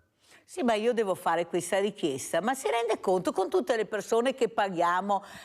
Non c'è, cioè io devo dire al dottor Coppe, che poi mi dà anche ragione, il dottor Coppe dice è una proposta sensata, ne riparleremo. Ma avvocata, ma cosa dice lei? Ma la Mirella deve fare questa richiesta, ma qualcuno non è pagato forse per fare questo, per coordinare, per agevolare, o sbaglio, avvocata? Cosa ne pensa? Ci sono dei veri gap del sistema, soprattutto quelli che sono gli addetti ai lavori, no? Come noi magari che siamo sul campo, come lei Mirella che vede e vive da vicino quelle che sono le sofferenze, dovremmo forse essere interpellati, perché magari comprendere anche cose così basiche, chi è poi in politica magari non le ignora, penso, io non lo so perché la politica a me è sconosciuta, però ecco, sono tutte mancanze che potrebbero essere sopperite con il buonsenso e a volte forse manca, non lo so, questo mi viene da dire. Ma sa, avvocata, cosa penso? Che la politica è entrata a gamba tesa su dei posti che dovrebbero essere ricoperti da persone competenti e brave che le abbiamo. Invece purtroppo se tu non fai parte del tavolo magico, del cerchio magico, se tu non sei nell'incalanamento giusto, a questi tavoli, lo dicevo anche prima, non parteciperai mai. Puoi essere la più brava, la più preparata, ma non c'è storia, non c'è storia, perché proprio perché sei preparata e competente ti tengono fuori. Cosa ne pensa, dottor Scassola?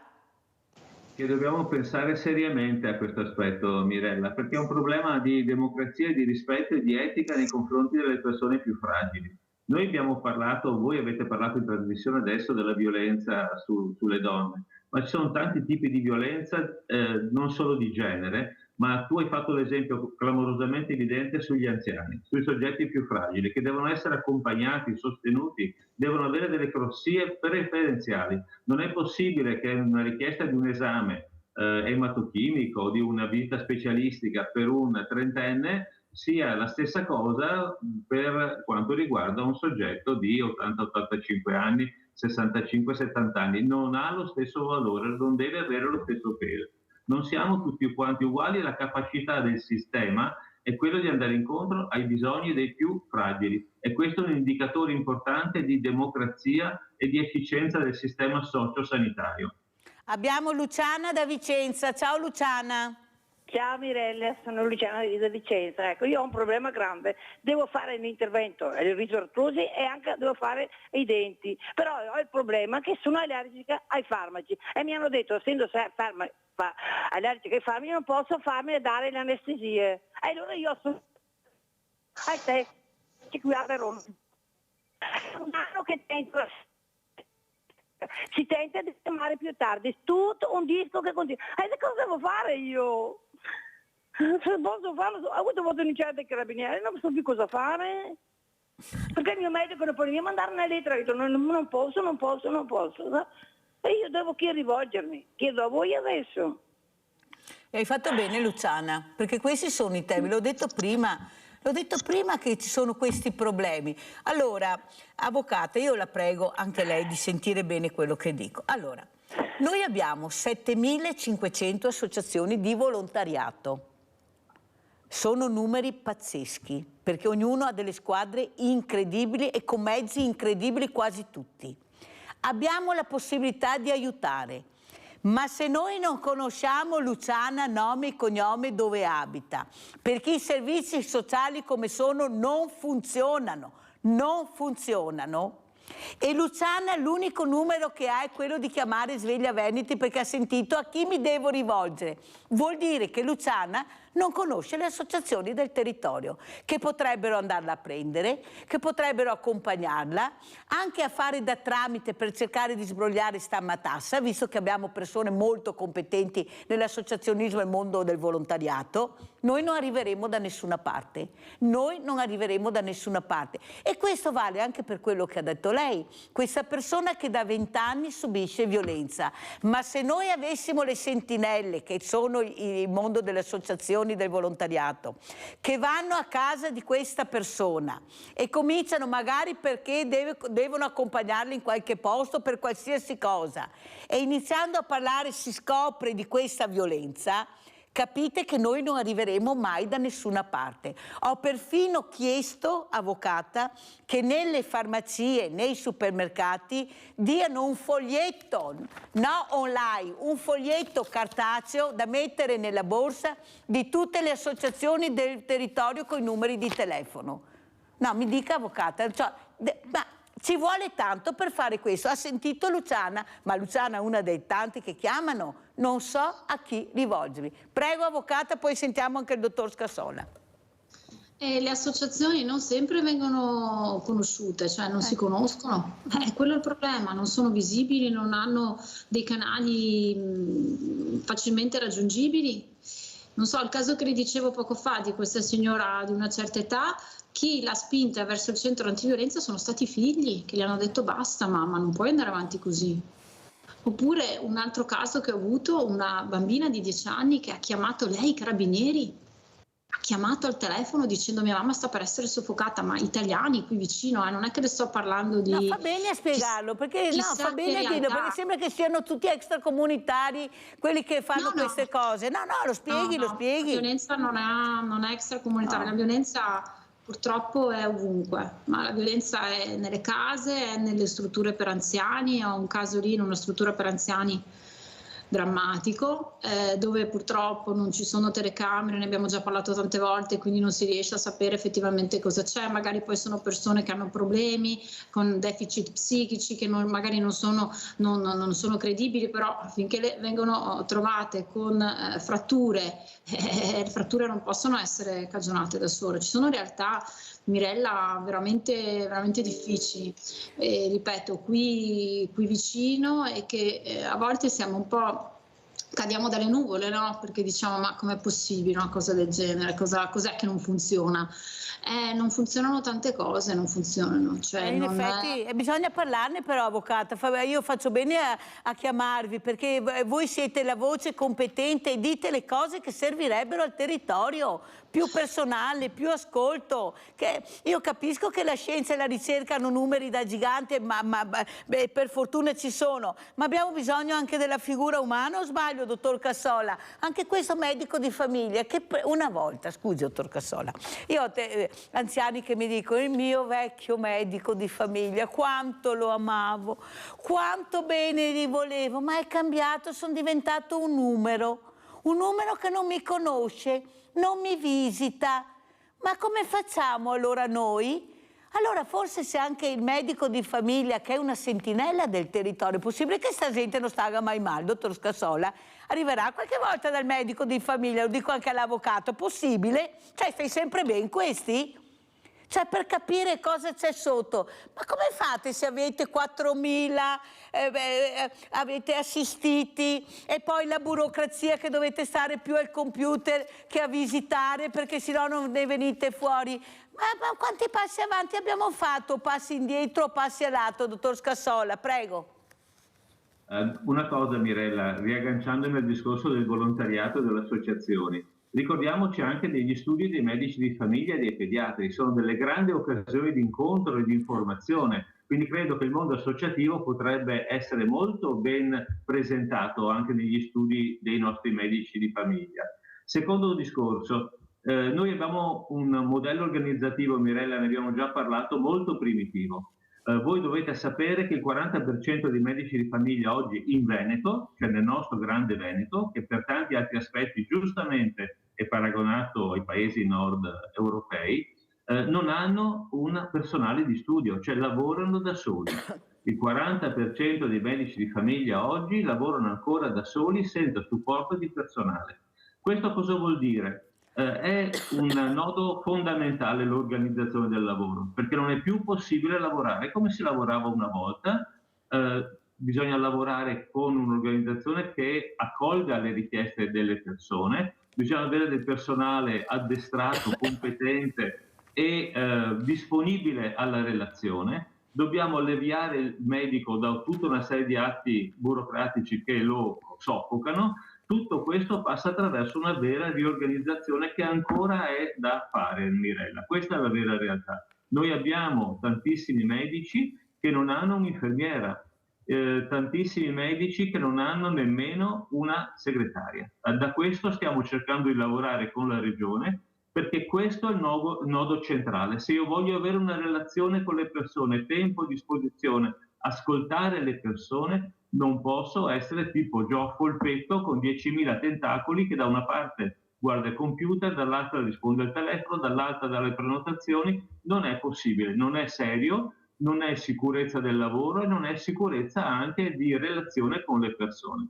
Questo è un nodo cruciale. La popolazione veneta deve sapere che abbiamo da fare ancora un percorso molto lungo per offrire un servizio democratico di accoglienza alla popolazione veneta. Dottor Scassola, ma ad esempio a Luciana da Vicenza, dico io non sono competente, dico quello che mi viene in mente, perché io parlo sempre a voce alta, ma forse a casa capiscono anche molto bene. Dottor Scassola, ma questo medico di famiglia è possibile che non possa cercare di aiutare Luciana? Cioè Luciana è allergica ai farmaci, non so bene cosa, però non posso fare l'anestesia. Io ho avuto anche delle eccellenze di anestesisti che hanno detto che è quasi impossibile al giorno d'oggi, ma può essere anche vero. Ma ci sarà qualcuno che può spiegare a Luciana perché questi farmaci vietano di fare l'anestesia? Così dice lei, anche se io non ci credo, o in parte. Vorrei capirla bene, ma poi la chiamo e voglio capire. Cosa dice, dottor Scassola? Ma è possibile? Guarda Mirella, sono assolutamente d'accordo con te. I casi in cui non si può intervenire sono rarissimi, sono un'eccezione incredibile. La signora Mirella deve essere informata in maniera puntuale, prima di tutto al suo medico di famiglia, perché bisogna avere dei punti di riferimento. Il medico di famiglia deve sapere dove inviare questi pazienti estremamente delicati, selezionati presso unità operative di riferimento. Ci sono i centri di allergologia, ci sono le anestesie e rianimazioni assolutamente adeguate, ci sono gli ambulatori di day surgery, cioè dei interventi chirurgici giornalieri anche in odontoiatria, che lavorano perfettamente in sicurezza anche su questi pazienti. Quindi io invito veramente la signora che ho sentito disperata, e mi è dispiaciuto tanto perché mi rendo conto che da una banalità, una mancanza di comunicazione e di corretta informazione si passa al dramma umano. Ecco, questo non è possibile oggi e non è possibile in Veneto, dove abbiamo delle eccellenze a cui fa riferimento. Senta, dottor Scassola, non è che posso darle il numero di Luciana e vedere se riesce, perché l'ho sentita veramente provata, dottor Scassola. Io non riesco a sentire queste persone provate così, perché abbiamo la possibilità di aiutare, come dice lei. Posso fare questo o a chi mi devo rivolgere? No, me lo dica, perché io quando ho finito faccio queste cose, Io sono a sua disposizione, a vostra disposizione, mi fa piacere, perché ripeto, ho sentito una persona disperata e credo che ci siano anche altri problemi sotto, Mirella. Sì. Ci sono dei problemi oggettivi e poi la manifestazione dei problemi che racchiude in sé una grandissima sofferenza anche per altre cose. Il contesto, vedi, sociale, economico, l'approccio a una persona che è unica. Non siamo uno uguale a uno, io rifiuto il concetto uno uguale a uno. In medicina generale il medico di famiglia deve sparire se pensa che una persona valga come un'altra persona. Non ha senso di esistere. Allora la nostra esistenza in vita è proprio di avere un rapporto privilegiato di conoscenza profonda con loro. Quindi figurati, sono a disposizione, Mirella. Grazie, grazie. Hai sentito Luciana, perciò vedrai che qualcuno ti darà risposte. Non affliggerti, per carità. Combatti invece e vedrai che tutti assieme ce la faremo, perché meriti e hai diritto di risposte. Paghi le tasse, hai un medico di famiglia, perciò qualcuno deve rispondere a Luciana. Abbiamo Nadia in linea, vai Nadia. Ciao Mirella, buongiorno ai tuoi ospiti. Ciao. Niente, volevo chiedere alla signora avvocato, se può darmi una risposta sull'invalidità, se è... non so. Chiedi, poi Comunque, vediamo. è giusto, signor avvocato, che quando si fa una visita di invalidità, allora dalla domanda passano 6-7 mesi. Quando fai la visita ti danno, dopo la conclusione, dopo un 15-20 giorni ricevi 2 raccomandate dove ti danno l'inabilità, la percentuale e così. Però non ti spiegano, ti mandano da un ufficio all'altro e non ti danno il diritto che hai ricevuto. Ormai vado fuori di testa, perché devi fare così, devi fare colà, però non è un ufficio dove fanno tutto quanto. Anche i CAF ti danno delle diritte, diciamo, dove devi rivolgersi a quale ufficio per avere questo, per avere quello. Ma non è giusto che ci sia un ufficio solo dove ti danno tutto quanto. Cosa ne pensa lei? Allora, signora, Io sono stanca veramente. Allora c'è tanta gente che non fa perché ti fanno mancare la voglia di andare in giro. Ho 74 anni, insomma, e Allora, questa è questione per mio marito, che mi arrangio un po', però anche certi anziani che non hanno nessuno, come fanno? Grazie, arrivederci e buona giornata. Grazie Nadia. Nadia è una guerriera, sa avvocata, non creda, anzi è sempre sul pezzo, è preparata, è bravissima. Prego, avvocata. Bene, allora io di solito qui ad esempio noi abbiamo una commissione medica per l'invalidità. Noi a Vicenza abbiamo una commissione medica per l'invalidità dove all'esito di quelle che sono gli esami del caso, le valutazioni sia documentali che in seguito a visite viene messa una valutazione sulla effettiva capacità o incapacità e quindi invalidità o inabilità, alla quale c'è una percentuale e poi bisogna comprendere un po' il caso specifico. Se la signora contesta quella che è la percentuale che le viene irrogata, diciamo, dalla commissione, lì è previsto un ricorso che si può fare al tribunale. Se invece contesta la tardività, insomma, di tutte queste procedure, lì bisognerebbe farsi assistere magari da, ecco, io non lo so se nello specifico ci sono associazioni o perché prima mi parlava del CAF, però il CAF di solito fa solo la modulistica, insomma completa quella che è la modulistica. Se è una questione di tardività bisognerebbe sollecitare con delle comunicazioni scritte, però perché altrimenti se una telefonata non viene presa in considerazione, è una comunicazione scritta dove si rappresenta, ecco, la lungaggine, diciamo, della procedura. Ecco, questo di solito si fa. Però quello che io non capisco, avvocata Maria Pia Pesci, sì, adesso intervieni subito, dottore, volevo solo aprire questa parentesi per capire l'invalidità. Ma chi se ne frega se ho l'invalidità del 60-70% se non percepisco quasi niente o pochissimo? Ma dammi lo 0, dammi l'1, cosa mi dai? Il 60-70% che poi vengono al banco alimentare a piangere perché dicono ma cosa serve che non ho niente? Devo essere proprio paralizzata completa per ottenere qualcosa. Cosa serve questa invalidità se non vedi i frutti? Prego, dottor Scazzola.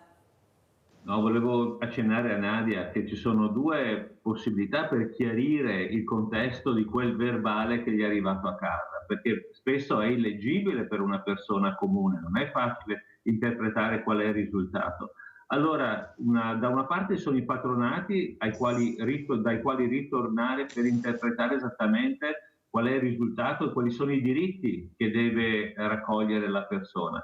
Dall'altra c'è il medico di famiglia che può indicare lo stesso in rapporto al verbale quali sono i vantaggi e i sussidi che può ottenere, che spesso non sono solo economici, ma sono anche rispetto al ticket, rispetto alle esenzioni di alcune prestazioni. E i patronati sono importantissimi, sono coloro che possono accompagnare i cittadini lungo il percorso della documentazione, lungo il percorso del burocratico, ma sono anche quelli che poi possono interpretare anche loro l'esito della questione. L'ultima faccenda, ricordiamoci che qualsiasi tipo di invalidità deve essere portata poi allo sportello dell'USL, perché se hai diritto a un'esenzione, l'esenzione è valida, l'esenzione per farmaci o per esami, è valida solo nel momento stesso in cui viene inserita nel libretto, e questo lo fa il distretto. Avete capito come funziona? Se hai diritto, perché non è detto che se hai anche l'invalidità hai diritto. Attenzione, prego avvocata. Sì, è vero, cioè, l'invalidità poi, non so, dal punto di vista lavorativo le pensioni sono anche basse, perché io ho visto di recente una cliente e le pensioni di invalidità sono molto basse, probabilmente dovrebbero essere riviste, e soprattutto se non supera un determinato numero non c'è neanche cioè, la signora comunque deve continuare a lavorare, insomma, per quel che mi riguarda di questa cliente che è venuta di recente in studio. Quindi sono un po', sì, non sono ben chiare, ecco, ci sono situazioni un po' difficili, però anche il dottore ora ci sta spiegando che ci sono una serie di dinamiche da attuare, quindi il distretto sanitario, bisogna attivarsi, chiaramente sono tutte cose che probabilmente i cittadini non conoscono perché non c'è una chiara informazione, però il fatto che si possa andare al distretto sanitario, come diceva, insomma anche ticket e tutte queste dinamiche che comunque da un punto di vista pratico sono utili per tutti. Sì, però vede avvocato, il problema è che queste fragilità sono veramente con le spalle al muro. Ieri è venuta una signora, Carmela, dico anche il nome, al Banco Solidale, poveretta, era disperata. Perché? Perché lei si è recata su questi patronati, su questi uffici con l'ISEE, e praticamente cosa succede? Che lei lavora un'ora perché fa le pulizie al giorno, perciò per loro risulta disoccupata, devono scrivere disoccupata. Ma come dice lei? Anche per avere l'esenzione serve a lei, perché anche patologia. Ma come disoccupata? Ma se lavoro un'ora al giorno, saranno anche 5, 6, 7 ore, ma lavoro sono niente da fare, disoccupata. Ma capisce, avvocata, che non può girare così? E queste fragilità cosa possono fare di fronte a persone che dovrebbero essere competenti? Ma come fa questa a risultare disoccupata se lavora, avvocata? Me lo vuole spiegare? Bisognerebbe capire il caso concreto, ma dall'ISEE se lei risulta zero o se comunque con quell'ora di lavoro, quindi le 5-6 ore settimanali, che tipo di reddito le arriva, perché probabilmente c'è una soglia. Mirella, io ora non conosco la questione, come funzioni, perché probabilmente c'è una soglia di sotto della quale uno viene ritenuto disoccupato. Sì, ma se lavora non è giusto, avvocata, mi scusi, se lei lavora anche 4 ore al giorno deve risultare che lavora 4 ore al giorno, no a scrivere disoccupata. Capisce che sono fragili, non ce la fanno da sole, e poi si recano anche su questi uffici che non sempre trovi persone competenti che hanno la pazienza di aspettare, di ascoltare, perché bisogna dire anche questo, devi essere anche fortunata a trovare la persona giusta, sensibile. Lì sfonda una porta aperta, perché ci sono determinati uffici che con i cittadini magari semplici che non conoscono bene determinate parole, perché se va un professionista magari si mettono calmi. Non è neanche detto, perché guardi, io ho delle pessime esperienze negli uffici, nel pubblico purtroppo, ma anche nel privato, cioè dipende sempre dalla persona che ci si ritrova davanti. C'è chi è paziente, è umano, perché è una questione di umanità, ascolta e cerca di trovare una soluzione, dare comunque una speranza magari a questa signora, che invece se ne frega e non presta neanche nessun tipo di attenzione e cura. Ecco, quella è un'altra cosa, la cortesia e disponibilità negli uffici. Dovremmo fare forse una puntata su questo. Sì, dovremmo proprio fare una puntata, la buona educazione e rispetto anche che devono avere queste persone, che veramente anche nel pubblico delle volte è da mettersi le mani nei capelli. Ecco, appunto, ha capito. Siccome sono anche pagati da noi, almeno buongiorno e si sieda, cioè non è che chiediamo il mondo, ma almeno quello è veramente una cosa che qualche dirigente invece di criticare dovrebbe anche far rispettare. fare e fa rispettare, perché non tutti hanno sempre ragione. Allora andiamo a sentire invece, pensate, il 20 dicembre del 2023 e c'era questa protesta dei medici di base. Andiamo a sentire, poi commentiamo come si è aperto il 2024 e cosa succederà. Andiamo a sentire.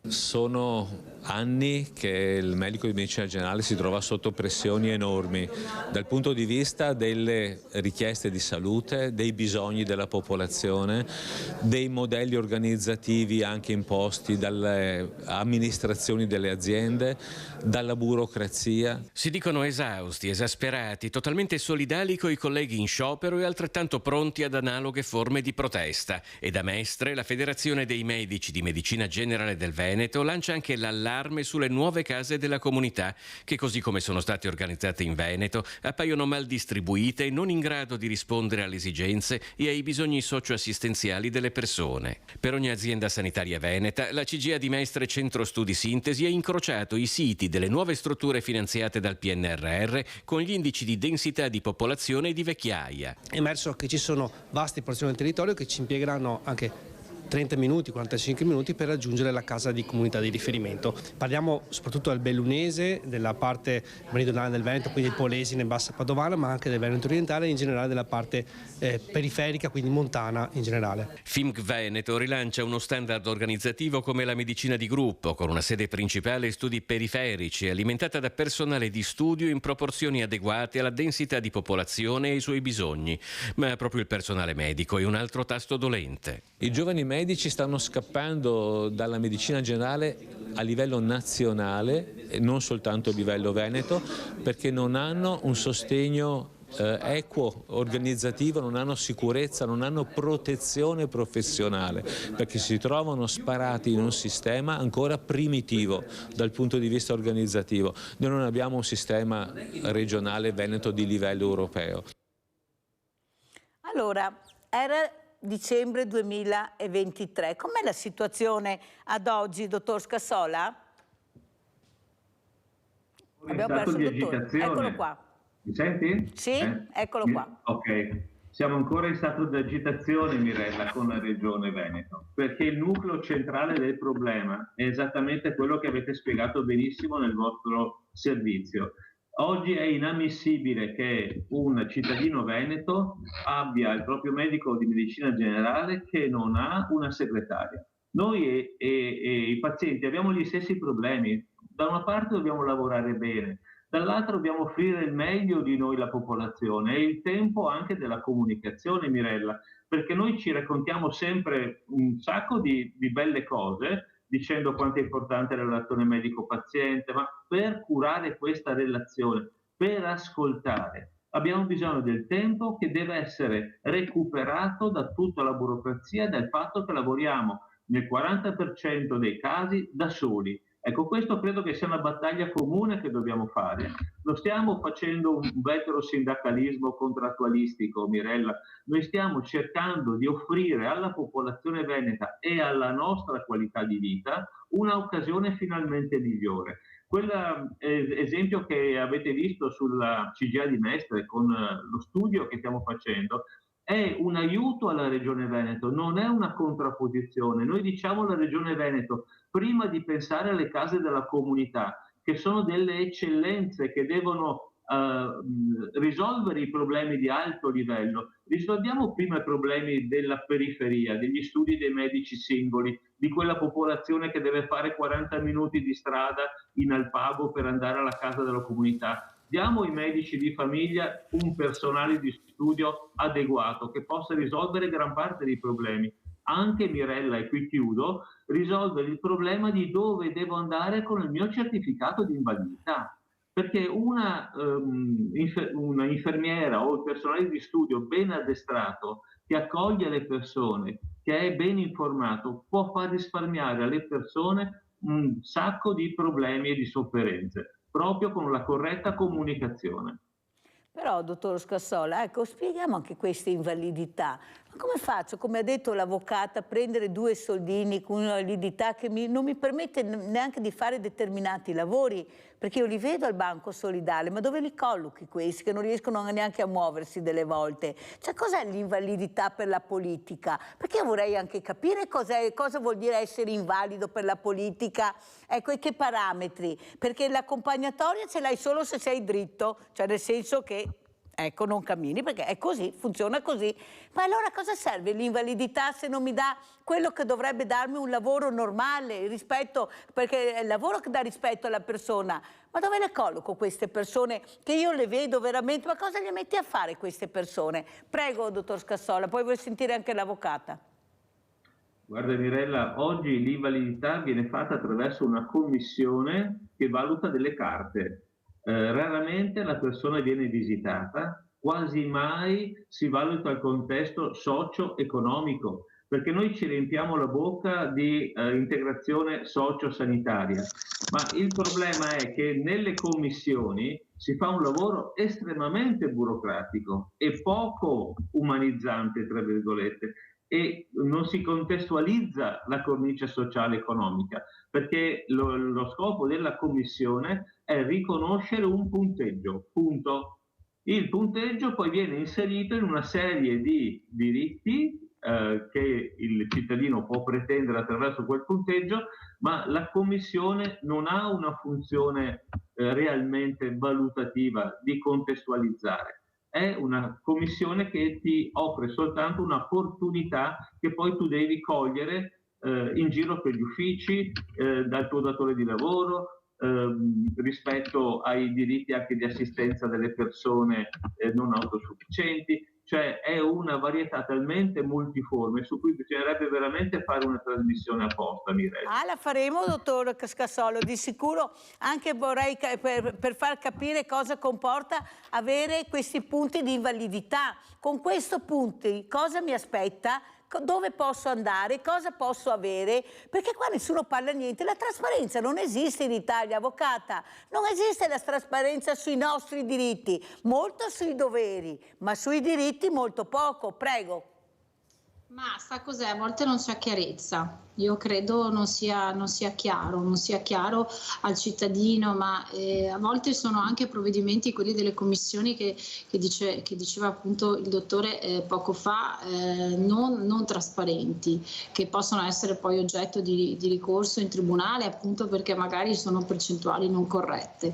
Ma poi per fare un ricorso, al di là che servono comunque dei soldi, serve anche una consulenza tecnica di parte, quindi un altro medico che scriva nero su bianco che quello che ha detto la commissione non è corretto. Quindi insomma ci sono una serie di cose da fare che non sono poi così facili sotto ogni profilo.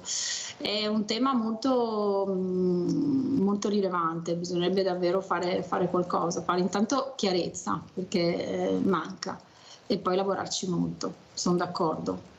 Allora andiamo a sentire anche cosa ha detto in Arte e Benessere. Sentite che bel nome, senta avvocata che bel nome abbiamo messo a questo dibattito che abbiamo fatto all'Ippodromo Sant'Artemio di Treviso col dottor Francesco Maria Calia di Pinto e la dottoressa Grigolin. Non questo è quello che faremo la prossima settimana, parleremo di incidenti stradali, la strada amica nemica, avremo ospite l'illustre già procuratore a Treviso, dottor Antonio Fogliadelli, e altri veramente importanti ospiti, e soprattutto questi genitori che parleranno. Ma andiamo a sentire cosa ha detto invece l'8 marzo proprio all'Ippodromo Sant'Artemio il dottor Casteller, psicoterapeuta. Andiamo a sentire proprio per la donna. Grazie dell'invito, grazie alla Mirella. Io non frequento da tantissimo la Mirella, mi sono bastati 3-4 incontri per capire la forza prorompente che ho notato lavorando tutti i giorni in terapia con le persone. Io sono psicologo, psicoterapeuta e sono docente di benessere organizzativo in LUMSA giù a Roma. Quindi quando ho sentito questo titolo mettere assieme l'arte e il benessere, ma soprattutto una disciplina che viene definita principalmente scientifica, che è la medicina. Noi siamo abituati con la medicina di avere la scienza, abbiamo la certezza che è tutto perfetto, tutto calcolabile, tutto protocollabile. La storia della scienza è storia dell'errore e nulla si avvicina di più all'arte e al benessere della medicina, a mio avviso.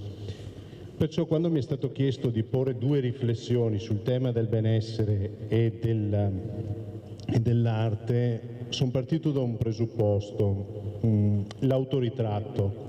Io amo l'arte, mi piacciono tantissimo gli artisti, lavoro con gli artisti e faccio anche psicoterapia d'arte. L'autoritratto, se qualcuno di voi l'ha osservato, sia in Klimt, sia in Monet, sia in Van Gogh, ha una caratteristica comune a tutti questi autori. Van Gogh ne ha fatti 22. L'autoritratto quasi sempre rappresenta la rappresentazione di sé nella tela, però non viene accettato dall'autore. Quando si guarda non si riconosce. Perché? Perché il meccanismo è il noi che noi non accettiamo dentro di noi, lo proiettiamo sulla tela sperando che lui si allunghi e se ne vada dalla parte negativa che noi portiamo dentro. Però che cosa succede? Quando questi autori vengono a mancare, noi li ricordiamo attraverso i loro autoritratti e quindi di fatto ricordiamo quelle parti che loro negavano all'interno di se stessi e li riconoscevamo in tali. Bene, fate un parallelo su questo rispetto alla patologia. Se qualcuno di voi nella vita ha avuto qualche problema di salute, e capita sempre, di solito la prima fase è l'autoritratto, cioè vorremmo che lei uscisse dal nostro corpo, che lei non fosse dentro di noi. E poi col tempo ci abituiamo quasi a una compagna di viaggio e quando ce ne andiamo, se succede, chi ci ha seguito in quel processo ci ricorda per quel periodo che non appartiene alla sofferenza. Quindi archiviamo quella rappresentazione di noi negativa e teniamo quella positiva. L'arte infatti non riproduce ciò che è visibile, ma rende visibile ciò che non è. La malattia delle volte rende visibile ciò che non è, fa uscire delle opportunità uniche. Io ho pazienti che mi dicono: per fortuna ho avuto il cancro. Sembra paradossale per chi non lo vive, perché questo gli ha permesso di cambiare la proiezione della propria vita, trasformandola quasi in un'opportunità. L'arte terapia è uno degli strumenti che si mettono in piedi in questo caso. Andiamo avanti, perché i tempi... Però nella patologia moderna noi vediamo un aspetto. Noi viviamo un cambiamento troppo rapido e non siamo in grado di spiegare i cambiamenti che abbiamo di fronte. L'aggregazione di voi come associazioni qui in sala è un tentativo riuscito di leggere un fenomeno complesso che è la storia contemporanea, oltre che i fenomeni contemporanei, da prospettive diverse. Chi riesce a fare quello che fate voi riesce a guardare i fenomeni nel loro complesso. Limitarsi a una parte non si riesce a capire che cosa sta succedendo, soprattutto oggi con una visione baumaniana della società molto liquida, dove non riusciamo a comprendere che cos'è la realtà e che cos'è la realtà. Pensate ai nostri ragazzi che cosa stanno vivendo. Allora, dottor Scassola, cosa le sembra queste parole, questo titolo magico che ha messo il dottor Francesco Calia di Pinto, che non finirò mai di ringraziare, chirurgo, che ha cercato di coniugare arte e benessere. Prego, dottor Scassola. Guarda, è molto interessante perché è un'espressione di comunicazione, no? Da una parte c'è la proiezione di quello che noi sentiamo dentro e che la proiettiamo nel disegno, nel dipinto, nell'attività grafica anche, no? Ed è molto interessante perché è un'espressione comunicativa che trasferisce agli altri sensazioni, fragilità, certezze, incertezze, sofferenze. Quindi l'arte è uno strumento formidabile di comunicazione e di espressione di noi stessi, di proiezione del nostro intimo verso gli altri. Spesso non riusciamo a comunicare con le parole, ma siamo formidabili nel comunicare con le immagini e con il disegno. Allora andiamo a sentire ancora il dottor Casteller e poi commentiamo anche con l'avvocata Bocchi, sentiamo come commenta questi servizi e questa idea che è venuto, ecco, alternativa alla solita giornata della donna. L'ospite inquietante, Donna di Senape, Picasso, questa è bellissima perché? Perché la patologia il più delle volte sembra essere una parte d'arte che nasce dentro di noi.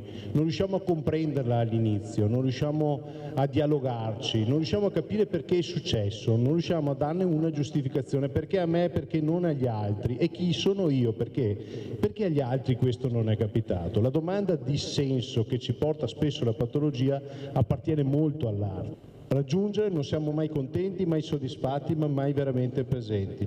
Siamo in iperconnessione quasi, un guscio chiuso. Abbiamo la convinzione di essere ragni nella rete. Il più delle volte siamo, permettetemi, mosche nella rete. Non decidiamo noi il destino degli eventi che ci stanno attorno. È un po' come l'artista.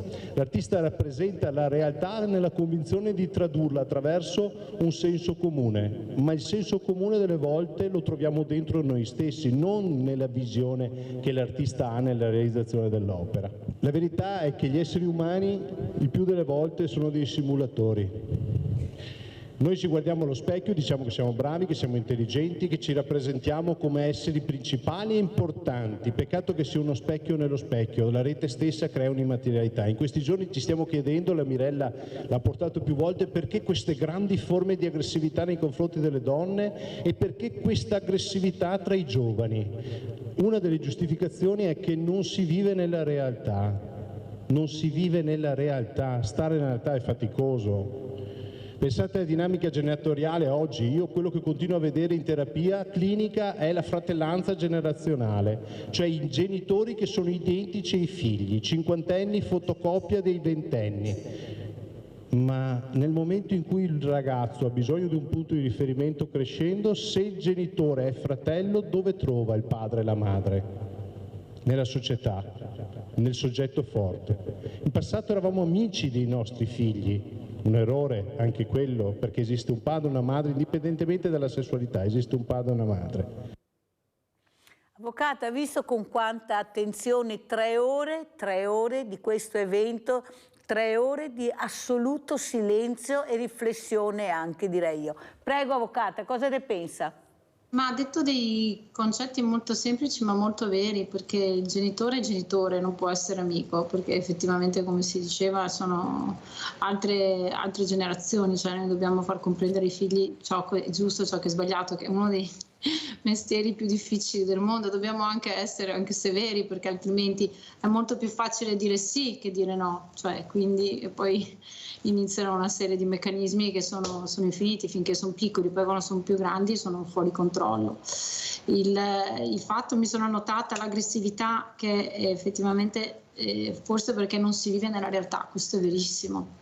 Non si vive nella realtà, perché a volte ci sono realtà parallele, anche il concetto del siamo simulatori, quindi simuliamo un qualcosa e poi effettivamente è quella la nostra esistenza, non è quella.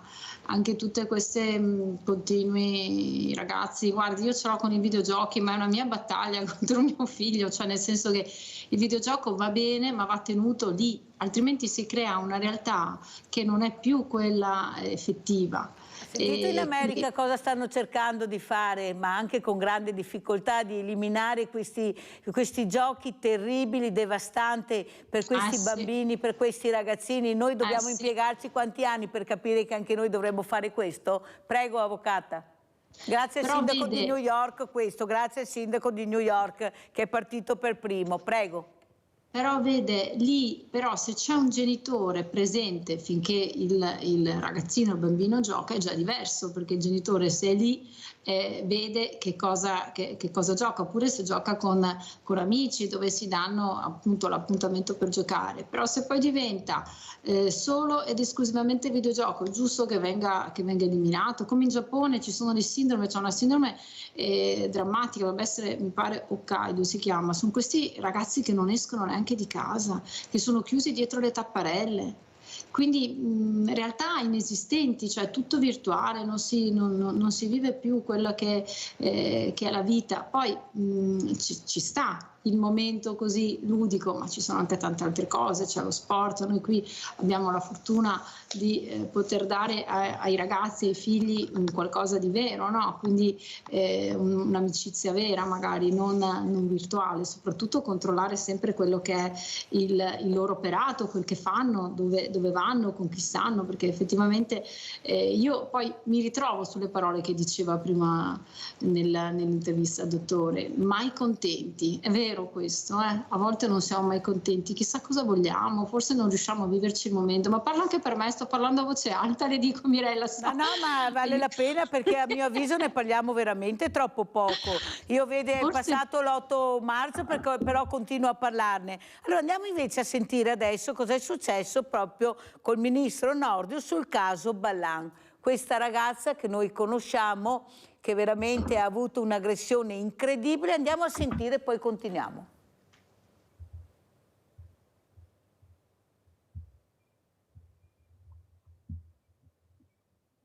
Non emergono elementi che possano reputarsi indice di incuria nei doveri rispetto a quello che si sarebbe potuto fare per evitare il femminicidio di Vanessa Ballan.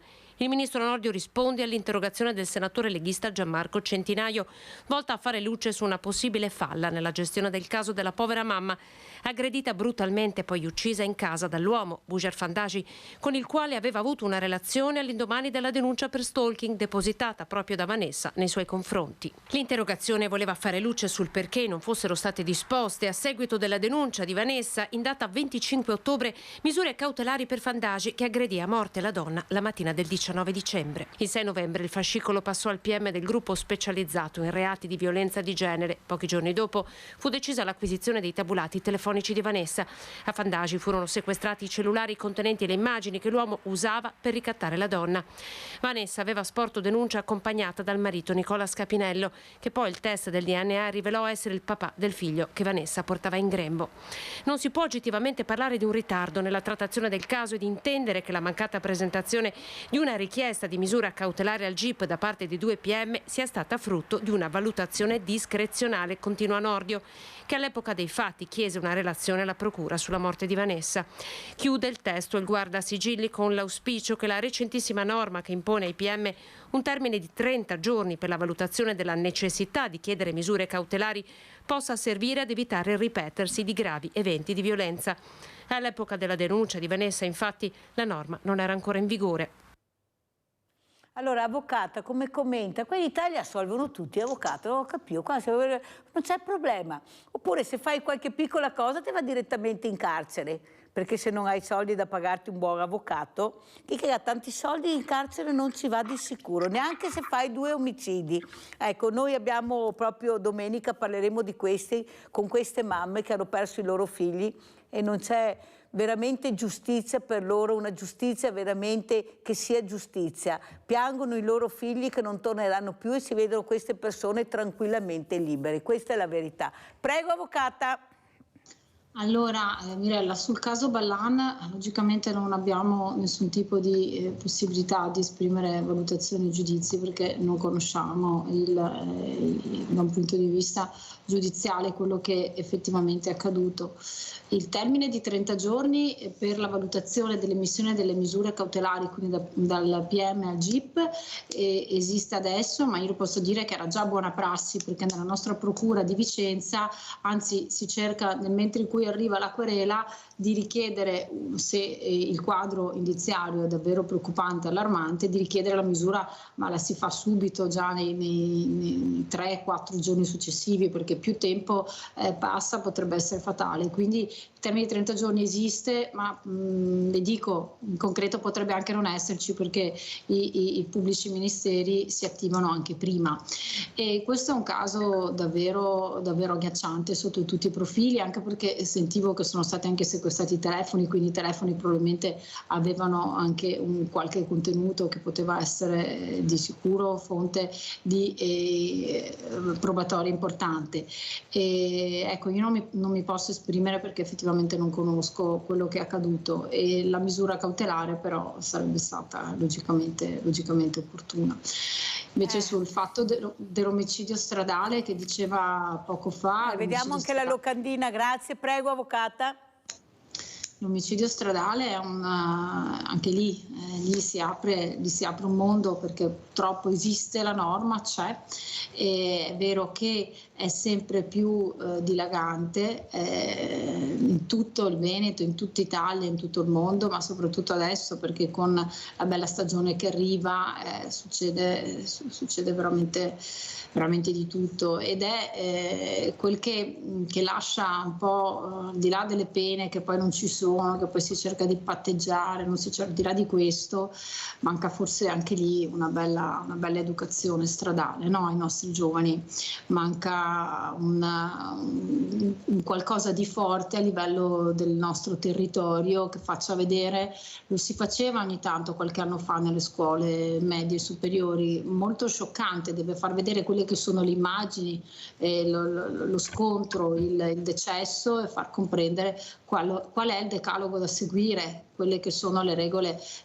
base anche nel mettersi o non mettersi al volante, magari intensificare dei servizi di bus o navette se ci sono degli eventi che ci saranno, magari con l'avvicinarsi appunto della bella stagione. Manca anche qui, secondo me, una bella educazione stradale. Questo è il mio pensiero. Grazie, veramente grazie all'avvocata Alessandra Bocchi, penalista, esperta in abusi e vittime di reato, di essere stata con noi. Però io devo dire una cosa al dottor Maurizio Scassola, segretario regionale Veneto Medici di Base. Allora, pochi minuti fa ha chiamato una signora, Luana, urlava che non sono riusciti neppure a passarmi la telefonata, la regia, da quanto urlava, da tanto fuori di testa era.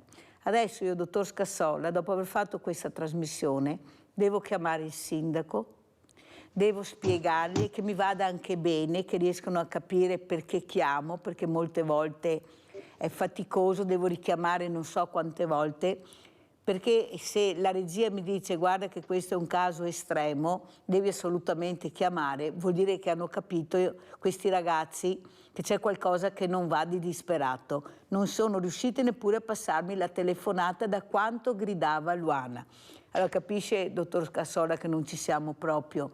Cioè non può essere che Luana chiami per cercare di chiedere aiuto, perché alla fine è quello il problema. Ecco, allora come dico prima, ma chi se ne frega se siamo in 7.500 associazioni che non riusciamo ad arrivare a Luana, oppure il suo medico, qualcuno che la conosce. Capisce, dottor Scassola, che dobbiamo fare tanta strada, ma tutti assieme. Prego, dottor Scassola, poi la saluto. Due considerazioni, Mirella. La prima considerazione è che questo Veneto sta perdendo un grandissimo valore che aveva acquisito negli ultimi decenni, che è la famosa integrazione sociosanitaria, Mirella. Perché oggi è difficilissimo tagliare con l'accetta cos'è salute organico e cos'è sociale. La cefalea che io porto al mio medico, il dolore della schiena che porto al mio medico, la nausea che porto al medico, è malattia o è somatizzazione di una sofferenza profonda vera? E qui noi dobbiamo assolutamente fare un salto di qualità, essere meno attenti alle procedure, alle linee guida e molto più attenti all'ascolto. Tutti noi, sai, non soltanto i medici di famiglia, ma tutti gli operatori devono stare molto attenti e partecipi ad ascoltare almeno per un minuto quelle che sono le parole chiave che ci vengono raccontate. La seconda questione che volevo introdurre, ma ne parleremo un'altra volta, ma tu ne hai accennato, è la violenza nei confronti del personale sanitario. Allora, la violenza nei confronti del personale sanitario, e sottolineo, Mirella, del personale scolastico, hanno in comune che sono categorie di professionisti a sostegno della popolazione, educatrici, educatori, che aiutano le persone a migliorare, a crescere e a maturare. Ecco, queste persone sono le prime a essere aggredite in questo momento. Allora sotto c'è una grande violenza che sottende una grande sofferenza, un grande disagio. Su questo dobbiamo ragionarci un attimo sui motivi di questa violenza, soprattutto nei portatori di aiuto, di quelle professioni che sono le prime a essere messe in croce. Su questo una riflessione penso che vada fatta da parte di tutti noi.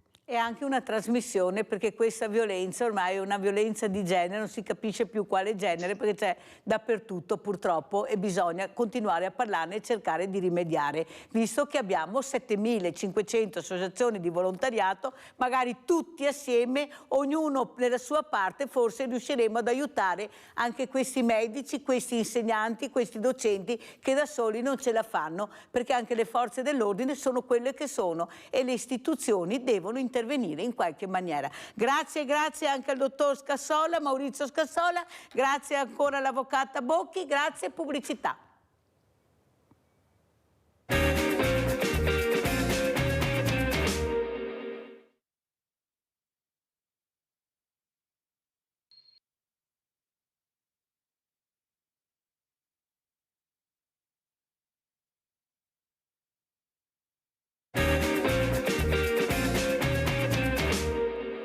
Adesso, prima di presentare l'ospite, che è anche un psicologo e sessuologo, il dottor Oscar Miotti, sono riuscita a farmi passare Luana. Ecco, è caduta la linea, te pareva?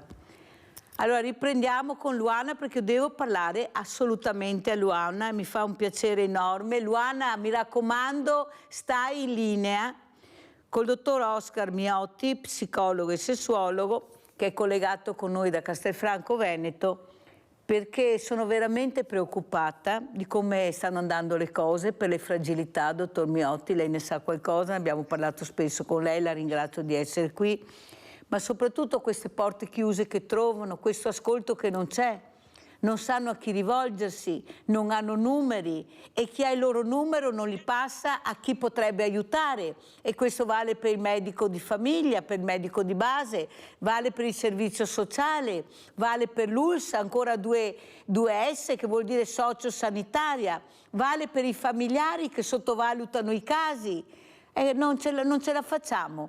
Prego, dottor Miotti, e grazie. Speriamo di riuscire a parlare con Luana. Beh, speriamo di sì. Intanto buongiorno e sono contento, grazie dell'invito. Allora sì, i numeri ci sono e quindi dovrebbero anche esserci gli operatori che rispondono. Ecco, di solito gli operatori rispondono, però effettivamente la domanda è tanta, c'è una grande richiesta di interventi per esempio nel sociale.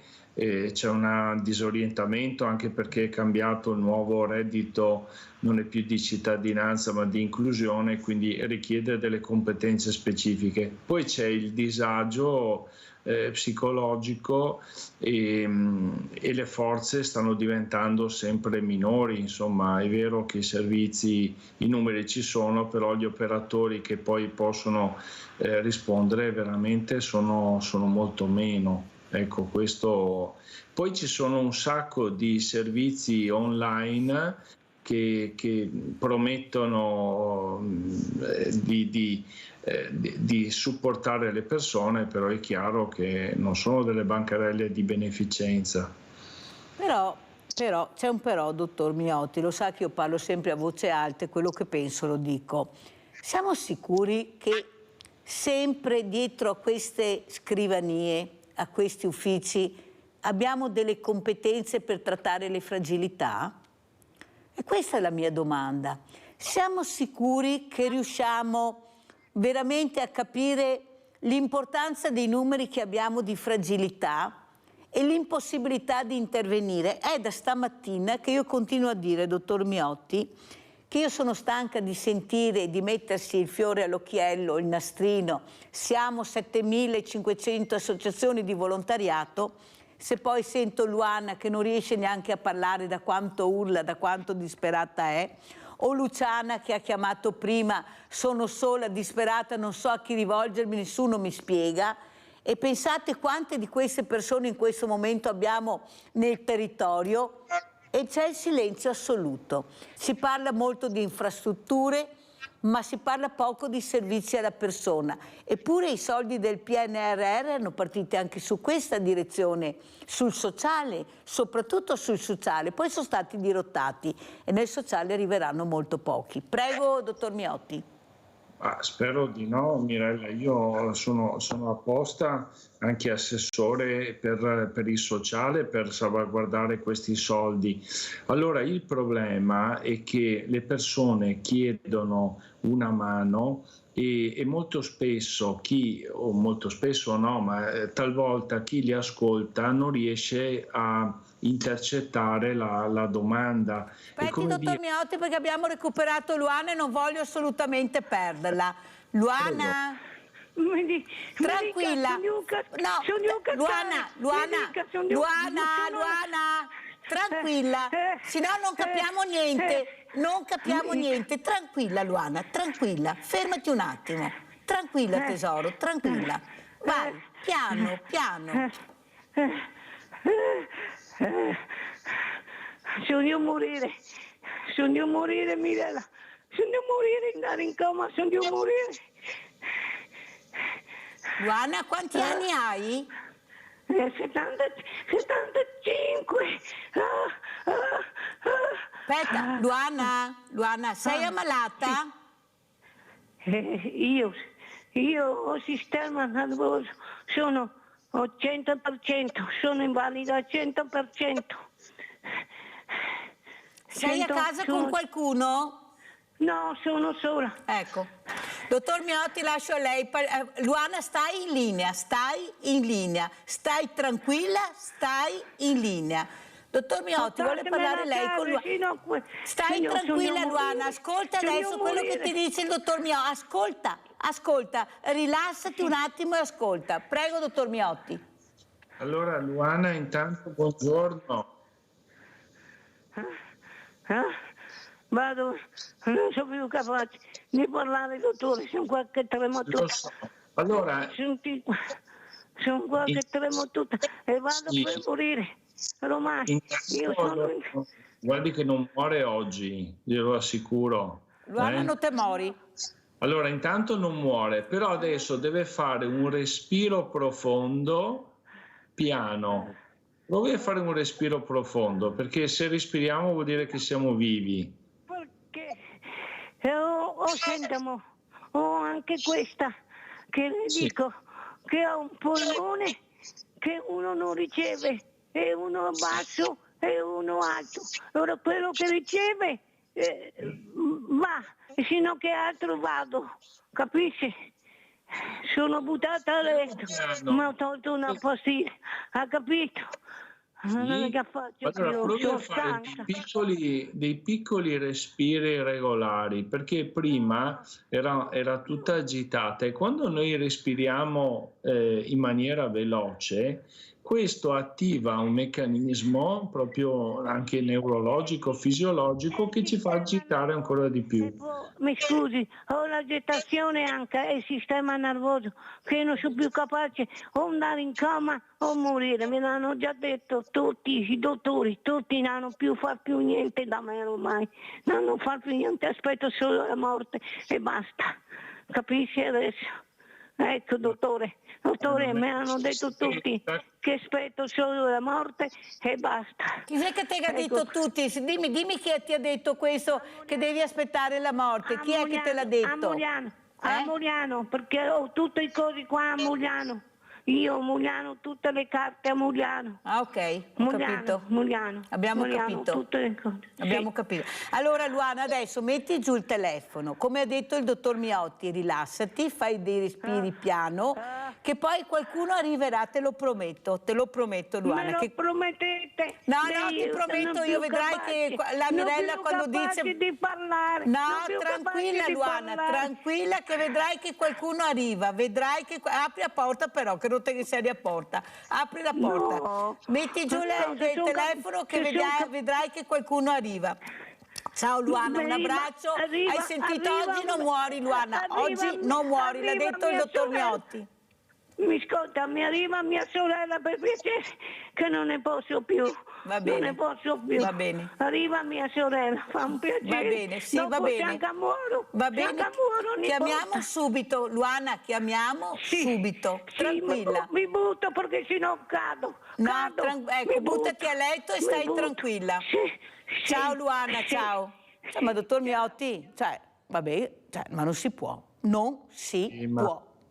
Probabilmente non può stare da sola, qui c'è il dramma della solitudine delle persone, cioè le persone si sentono veramente senza punti di riferimento, quindi probabilmente lei avrebbe bisogno di un centro diurno dove sta con qualcuno, dove tra un mezz'oretta mangia con qualcuno, altrimenti c'è la solitudine, lo scoraggiamento. Io sto pensando anche di creare appunto dei punti anche a Castelfranco di ritrovo, perché le persone hanno veramente bisogno prima di tutto di stare assieme. Poi daremo anche delle risposte cliniche, ma qui credo che adesso, al di là del polmone che può essere più o meno recettivo, lei ha bisogno soprattutto delle persone che l'ascoltino, che stiano con lei. Sono d'accordo con lei, dottor Miotti, però questo purtroppo non avviene. Io l'ho detto anche questa mattina, proprio aprendo la trasmissione, c'è una solitudine che mi fa paura. Lei lo sa che io mi occupo di fragilità e vedo veramente queste fragilità che veramente sono sempre più sole, oltretutto poi hanno la depressione, avete sentito, l'ha detto anche lei, ecco, a livello psicologico proprio non ci siamo e perciò si chiudono ancora più in se stessi, ecco, non mangiano, non dormono, prendono farmaci sbagliati delle volte perché non si ricordano. Non si può, dottor Miotti, non si può, ecco, dobbiamo investire di più sulla persona. Detto questo, dottor Miotti, ecco, c'è stata la pandemia, ci sono queste guerre che veramente preoccupano molto, ecco, questi giovani, ecco anche la solitudine dei giovani, allora diversamente giovani soli, bambini anche loro molto soli, donne che veramente l'8 marzo ha fatto capire che non ci siamo ancora, proprio non ci siamo, basta vedere i femminicidi che abbiamo nel 2024. Cosa dice, dottor Miotti? Allora, sulla solitudine è chiaro che anche dei giovani, ho visto poco fa un ragazzo che gioca, ha perso un sacco di soldi, genitori in lacrime, disperati. Perché? Perché c'è bisogno, non è che uno che gioca abbia chissà quali problemi, solo che ha imparato che giocando prova delle emozioni forti, questa dopamina che è il mediatore della felicità, quando tu giochi è alle stelle e quindi c'è la tendenza per esempio a ripetere questo comportamento proprio per avere questa emozione. Quindi le persone non fuggono necessariamente dalla tristezza, ma cercano la felicità, questo nei giovani. E quindi è chiaro che qua bisogna fare un lavoro più di fondo. La mamma per esempio diceva: ma tu hai bisogno di trovare anche un senso della vita, no? E quindi ci va proprio un lavoro che richiede anni. Nel frattempo bisogna tamponare, perché quando una persona spende veramente tanti soldi fa un danno a se stesso, anche grave, perché poi le somme sono anche ingenti. Allora è chiaro che qui c'è proprio un bisogno di senso, dove c'è invece una società dell'immagine, dove tutti quanti andiamo nei social come una sorta di vetrina sociale, dove noi mostriamo noi stessi sorridenti, belli, e in realtà poi la realtà è un'altra. Allora, dottore, ha appena chiamato una certa Adelina che non vuole essere è sentita, ma ha chiamato dalla regia, non sono riusciti a passarmela, che vuole confermare quello che ha detto Luana. Siamo sole a casa, nessuno ci segue, siamo nella solitudine assoluta e nessuno ci ascolta. È una cosa vergognosa. Cosa risponde anche Adelina? Adelina, ma potete chiamarmi? Cioè voi dovete parlare con Mirella, come aveva fatto Luana, non voleva e poi siamo riusciti a parlare. Perciò assolutamente voi dovete parlare con me se chiamate. Ecco, non mettete giù il telefono, non abbiate problemi, perché se chiamate vuol dire che avete piacere di parlare con Mirella, perché la regia non può rispondervi, può solo passarmi la telefonata. Allora, abbiamo, mi sembra, anche l'avvocato Stefano Tigani, vediamo se è collegato. No, non è collegato. Niente, la telecamera spenta. Allora, dottor Miotti, ma cosa sta succedendo? Perché queste sono quelle che riusciamo a sentire, ad ascoltare, dopo io in qualche modo, grazie ai numeri di telefono, riesco a mettermi in contatto con di dovere. Ma non dovrei essere io, scusi, e queste persone non dovrebbero chiamare Sveglia Veneti perché si fidano di chiamare Sveglia Veneti. O sbaglio, dottor Miotti? Allora, c'è un problema. Prima mi avevi fatto la domanda, Mirella, di come mai i servizi talvolta non sono in grado di dare una risposta, perché a volte i servizi vorrebbero che chi fa la domanda sia in grado di farla in maniera adeguata, ok? Oppure dovrebbe fare la domanda giusta, ma è proprio questo il problema, che chi è a disagio non sa fare neanche la domanda. E poi c'è un certo burnout da parte degli operatori che si trovano a rispondere a un sacco di domande, quindi a volte rischiano di andare, cioè di non riuscire a dare una risposta o di avere delle pretese da parte dell'utente diverse. Cioè, come dire che chi è solo dovrebbe riuscire a fare una richiesta opportuna.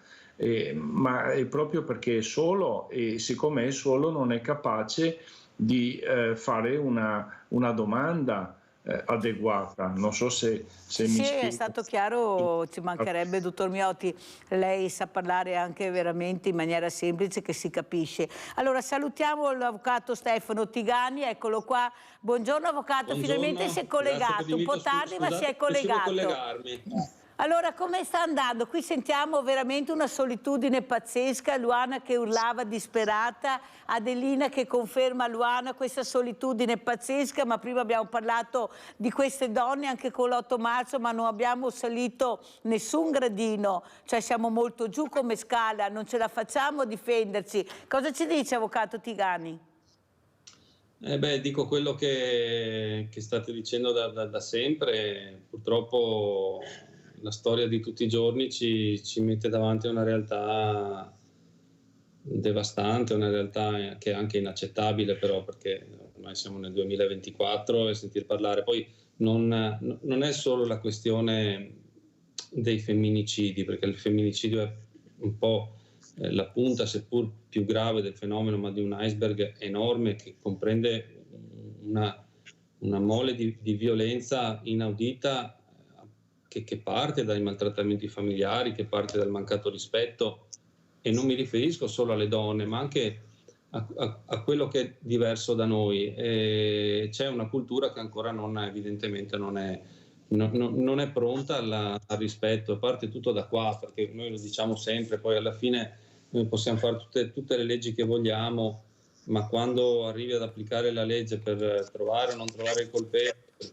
punire il colpevole, per fargli prendere l'ergastolo, 5-10 anni di reclusione o quello che ci va dietro, ma comunque sei arrivato sempre dopo. Quindi sì, c'è la risposta dello Stato, ma la risposta è un fatto che si è già consumato, un fatto che ha già fatto delle vittime, è un fatto che, dal quale non si può tornare indietro. Questo è ormai inaccettabile. Noi operatori del settore purtroppo le vediamo tutti i giorni queste cose, ma veramente tutti i giorni. Io per primo mi rendo conto che c'è qualcosa che non abbiamo ancora capito che non va. Questo è il punto. Abbiamo Sandra da Chiampo. Ciao Sandra. Buongiorno Mirella, sono la figlia di un'altra Mirella. Bene. Ascolta, io ho la mamma che è 6 anni, che ha il Parkinson. Adesso da 10 mesi gli hanno riscontrato il tumore alla mammella. I medici dicono che ha settimane e mesi di vita, pochissimo. Ho richiesto l'invalidità e mi hanno dato invalida 100% grave, però senza avere nessun risarcimento. È possibile? Mamma mia che telefonate stamattina, Allora Sandra, rimani in linea per cortesia che sentiamo cosa ne pensa l'avvocato Stefano Tigani, visto che si occupa anche avvocato, se sa dire qualcosa a Sandra, perché mi sembra che ponga un tema che abbiamo sentito anche prima. Ma cos'è l'invalidità per la politica o per il governo? È un optional? Io posso parlare da tecnico, anche se la mia materia principale non è il diritto previdenziale in questo caso, cioè parliamo di invalidità. Certamente, però posso dire che l'esperienza, perché ne ho avuti di casi che magari ho passato a qualche collega che si occupa più specificatamente della materia, ma molto spesso le richieste di invalidità, soprattutto quando non si limitano magari alla semplice legge 104, ma piuttosto che vadano verso anche il riconoscimento dell'indennità di accompagnamento, statisticamente vengono rigettate abbastanza velocemente, però ci sono i ricorsi anche da fare e molto spesso i ricorsi, l'ho visto nella mia esperienza, se la situazione è davvero grave vengono accolti.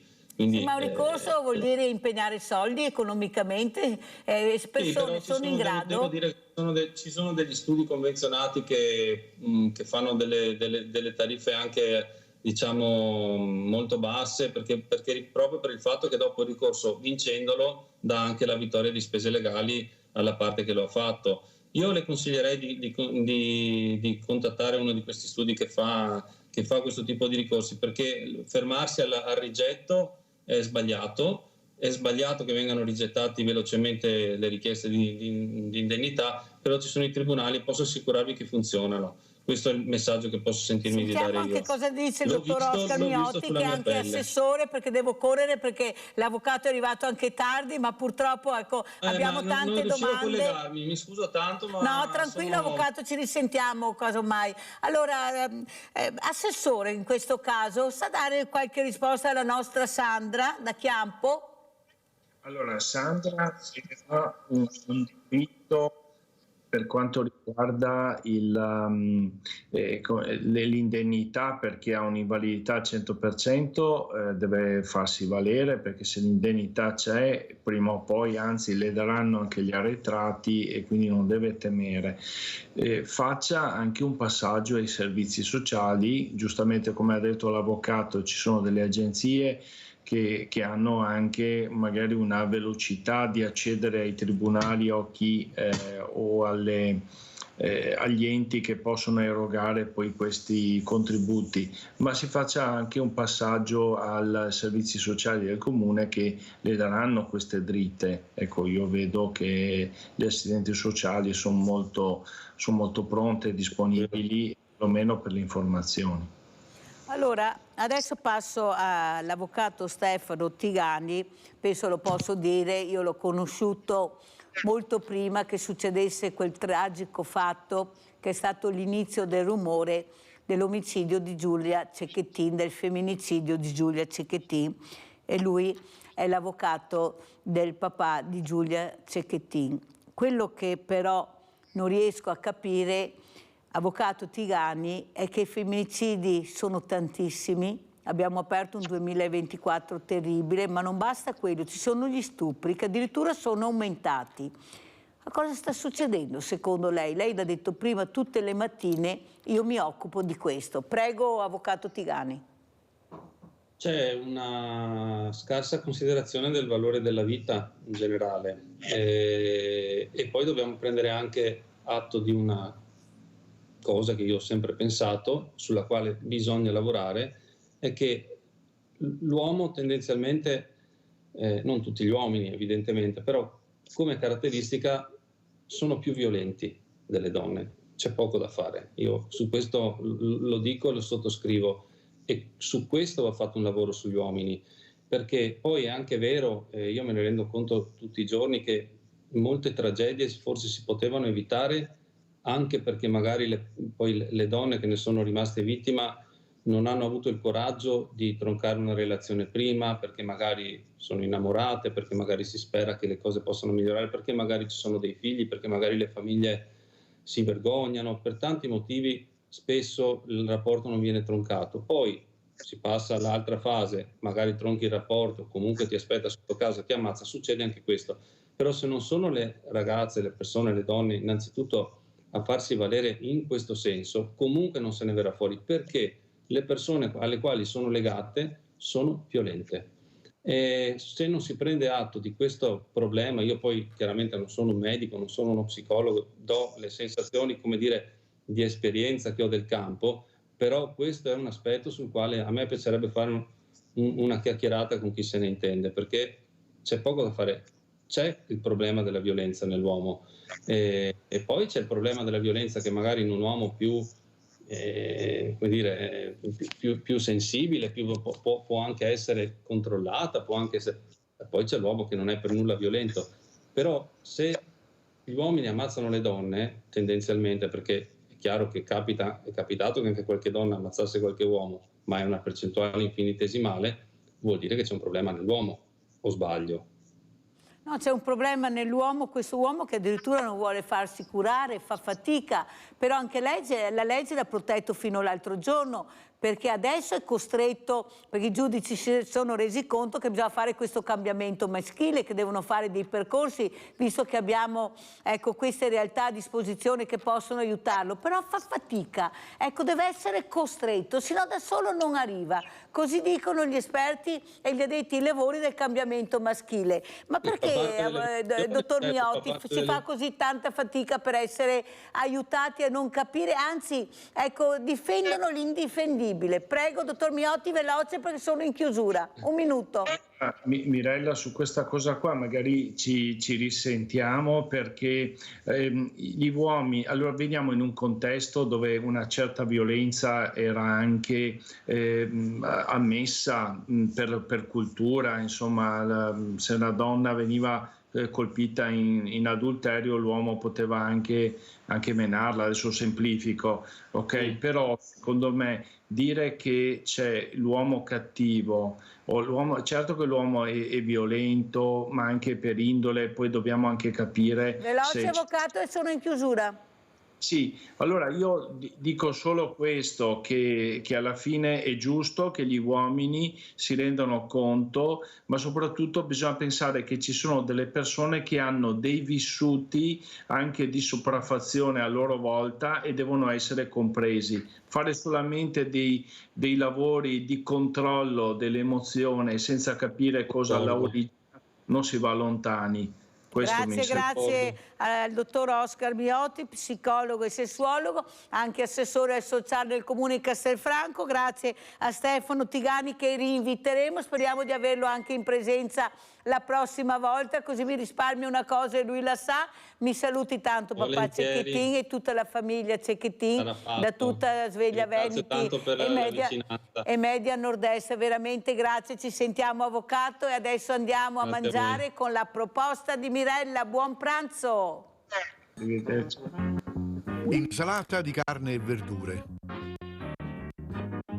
Un piatto unico davvero completo. Contiene le proteine nobili della carne e delle uova, i carboidrati delle patate e le vitamine delle verdure crude.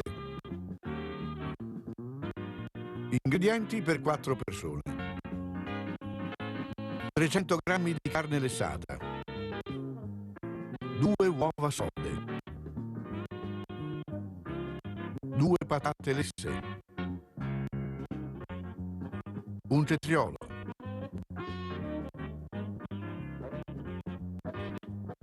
Una zucchina. Un cucchiaio di senape.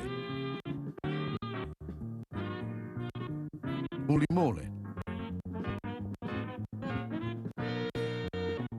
2 cucchiai di olio. Prezzemolo tritato. Sale. Pepe.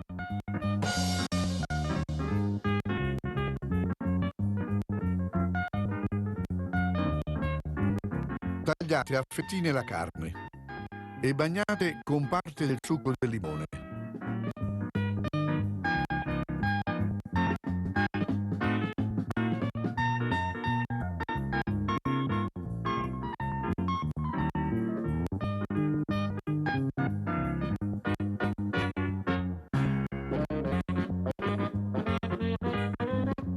E lasciatela riposare mezz'ora circa.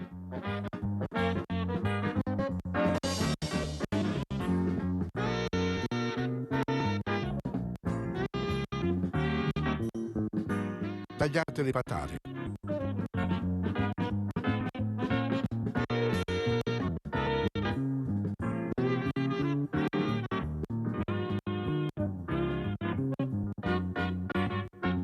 Mondate il cetriolo e la zucchina e tagliatele a fettine sottilissime.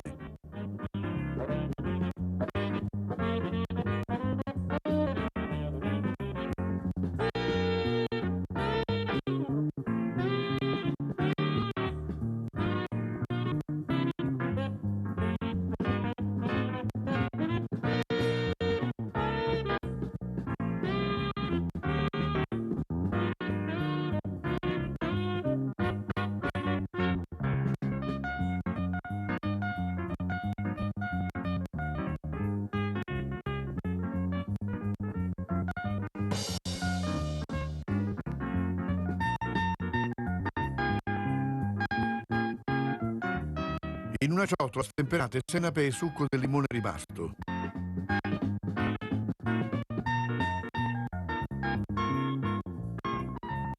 Unite un pizzico di sale e poi l'olio e mescolate.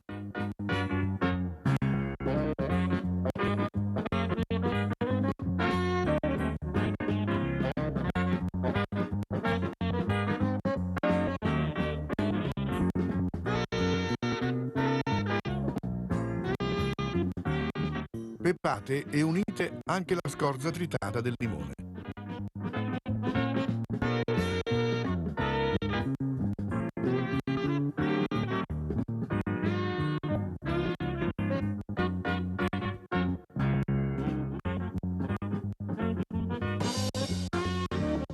Disponete carne, uova sode e verdure su un piatto.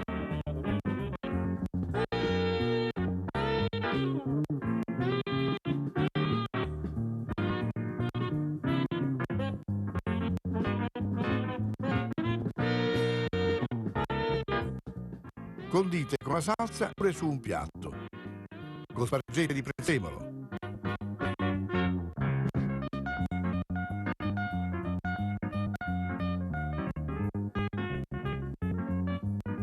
Quindi servite. E buon appetito!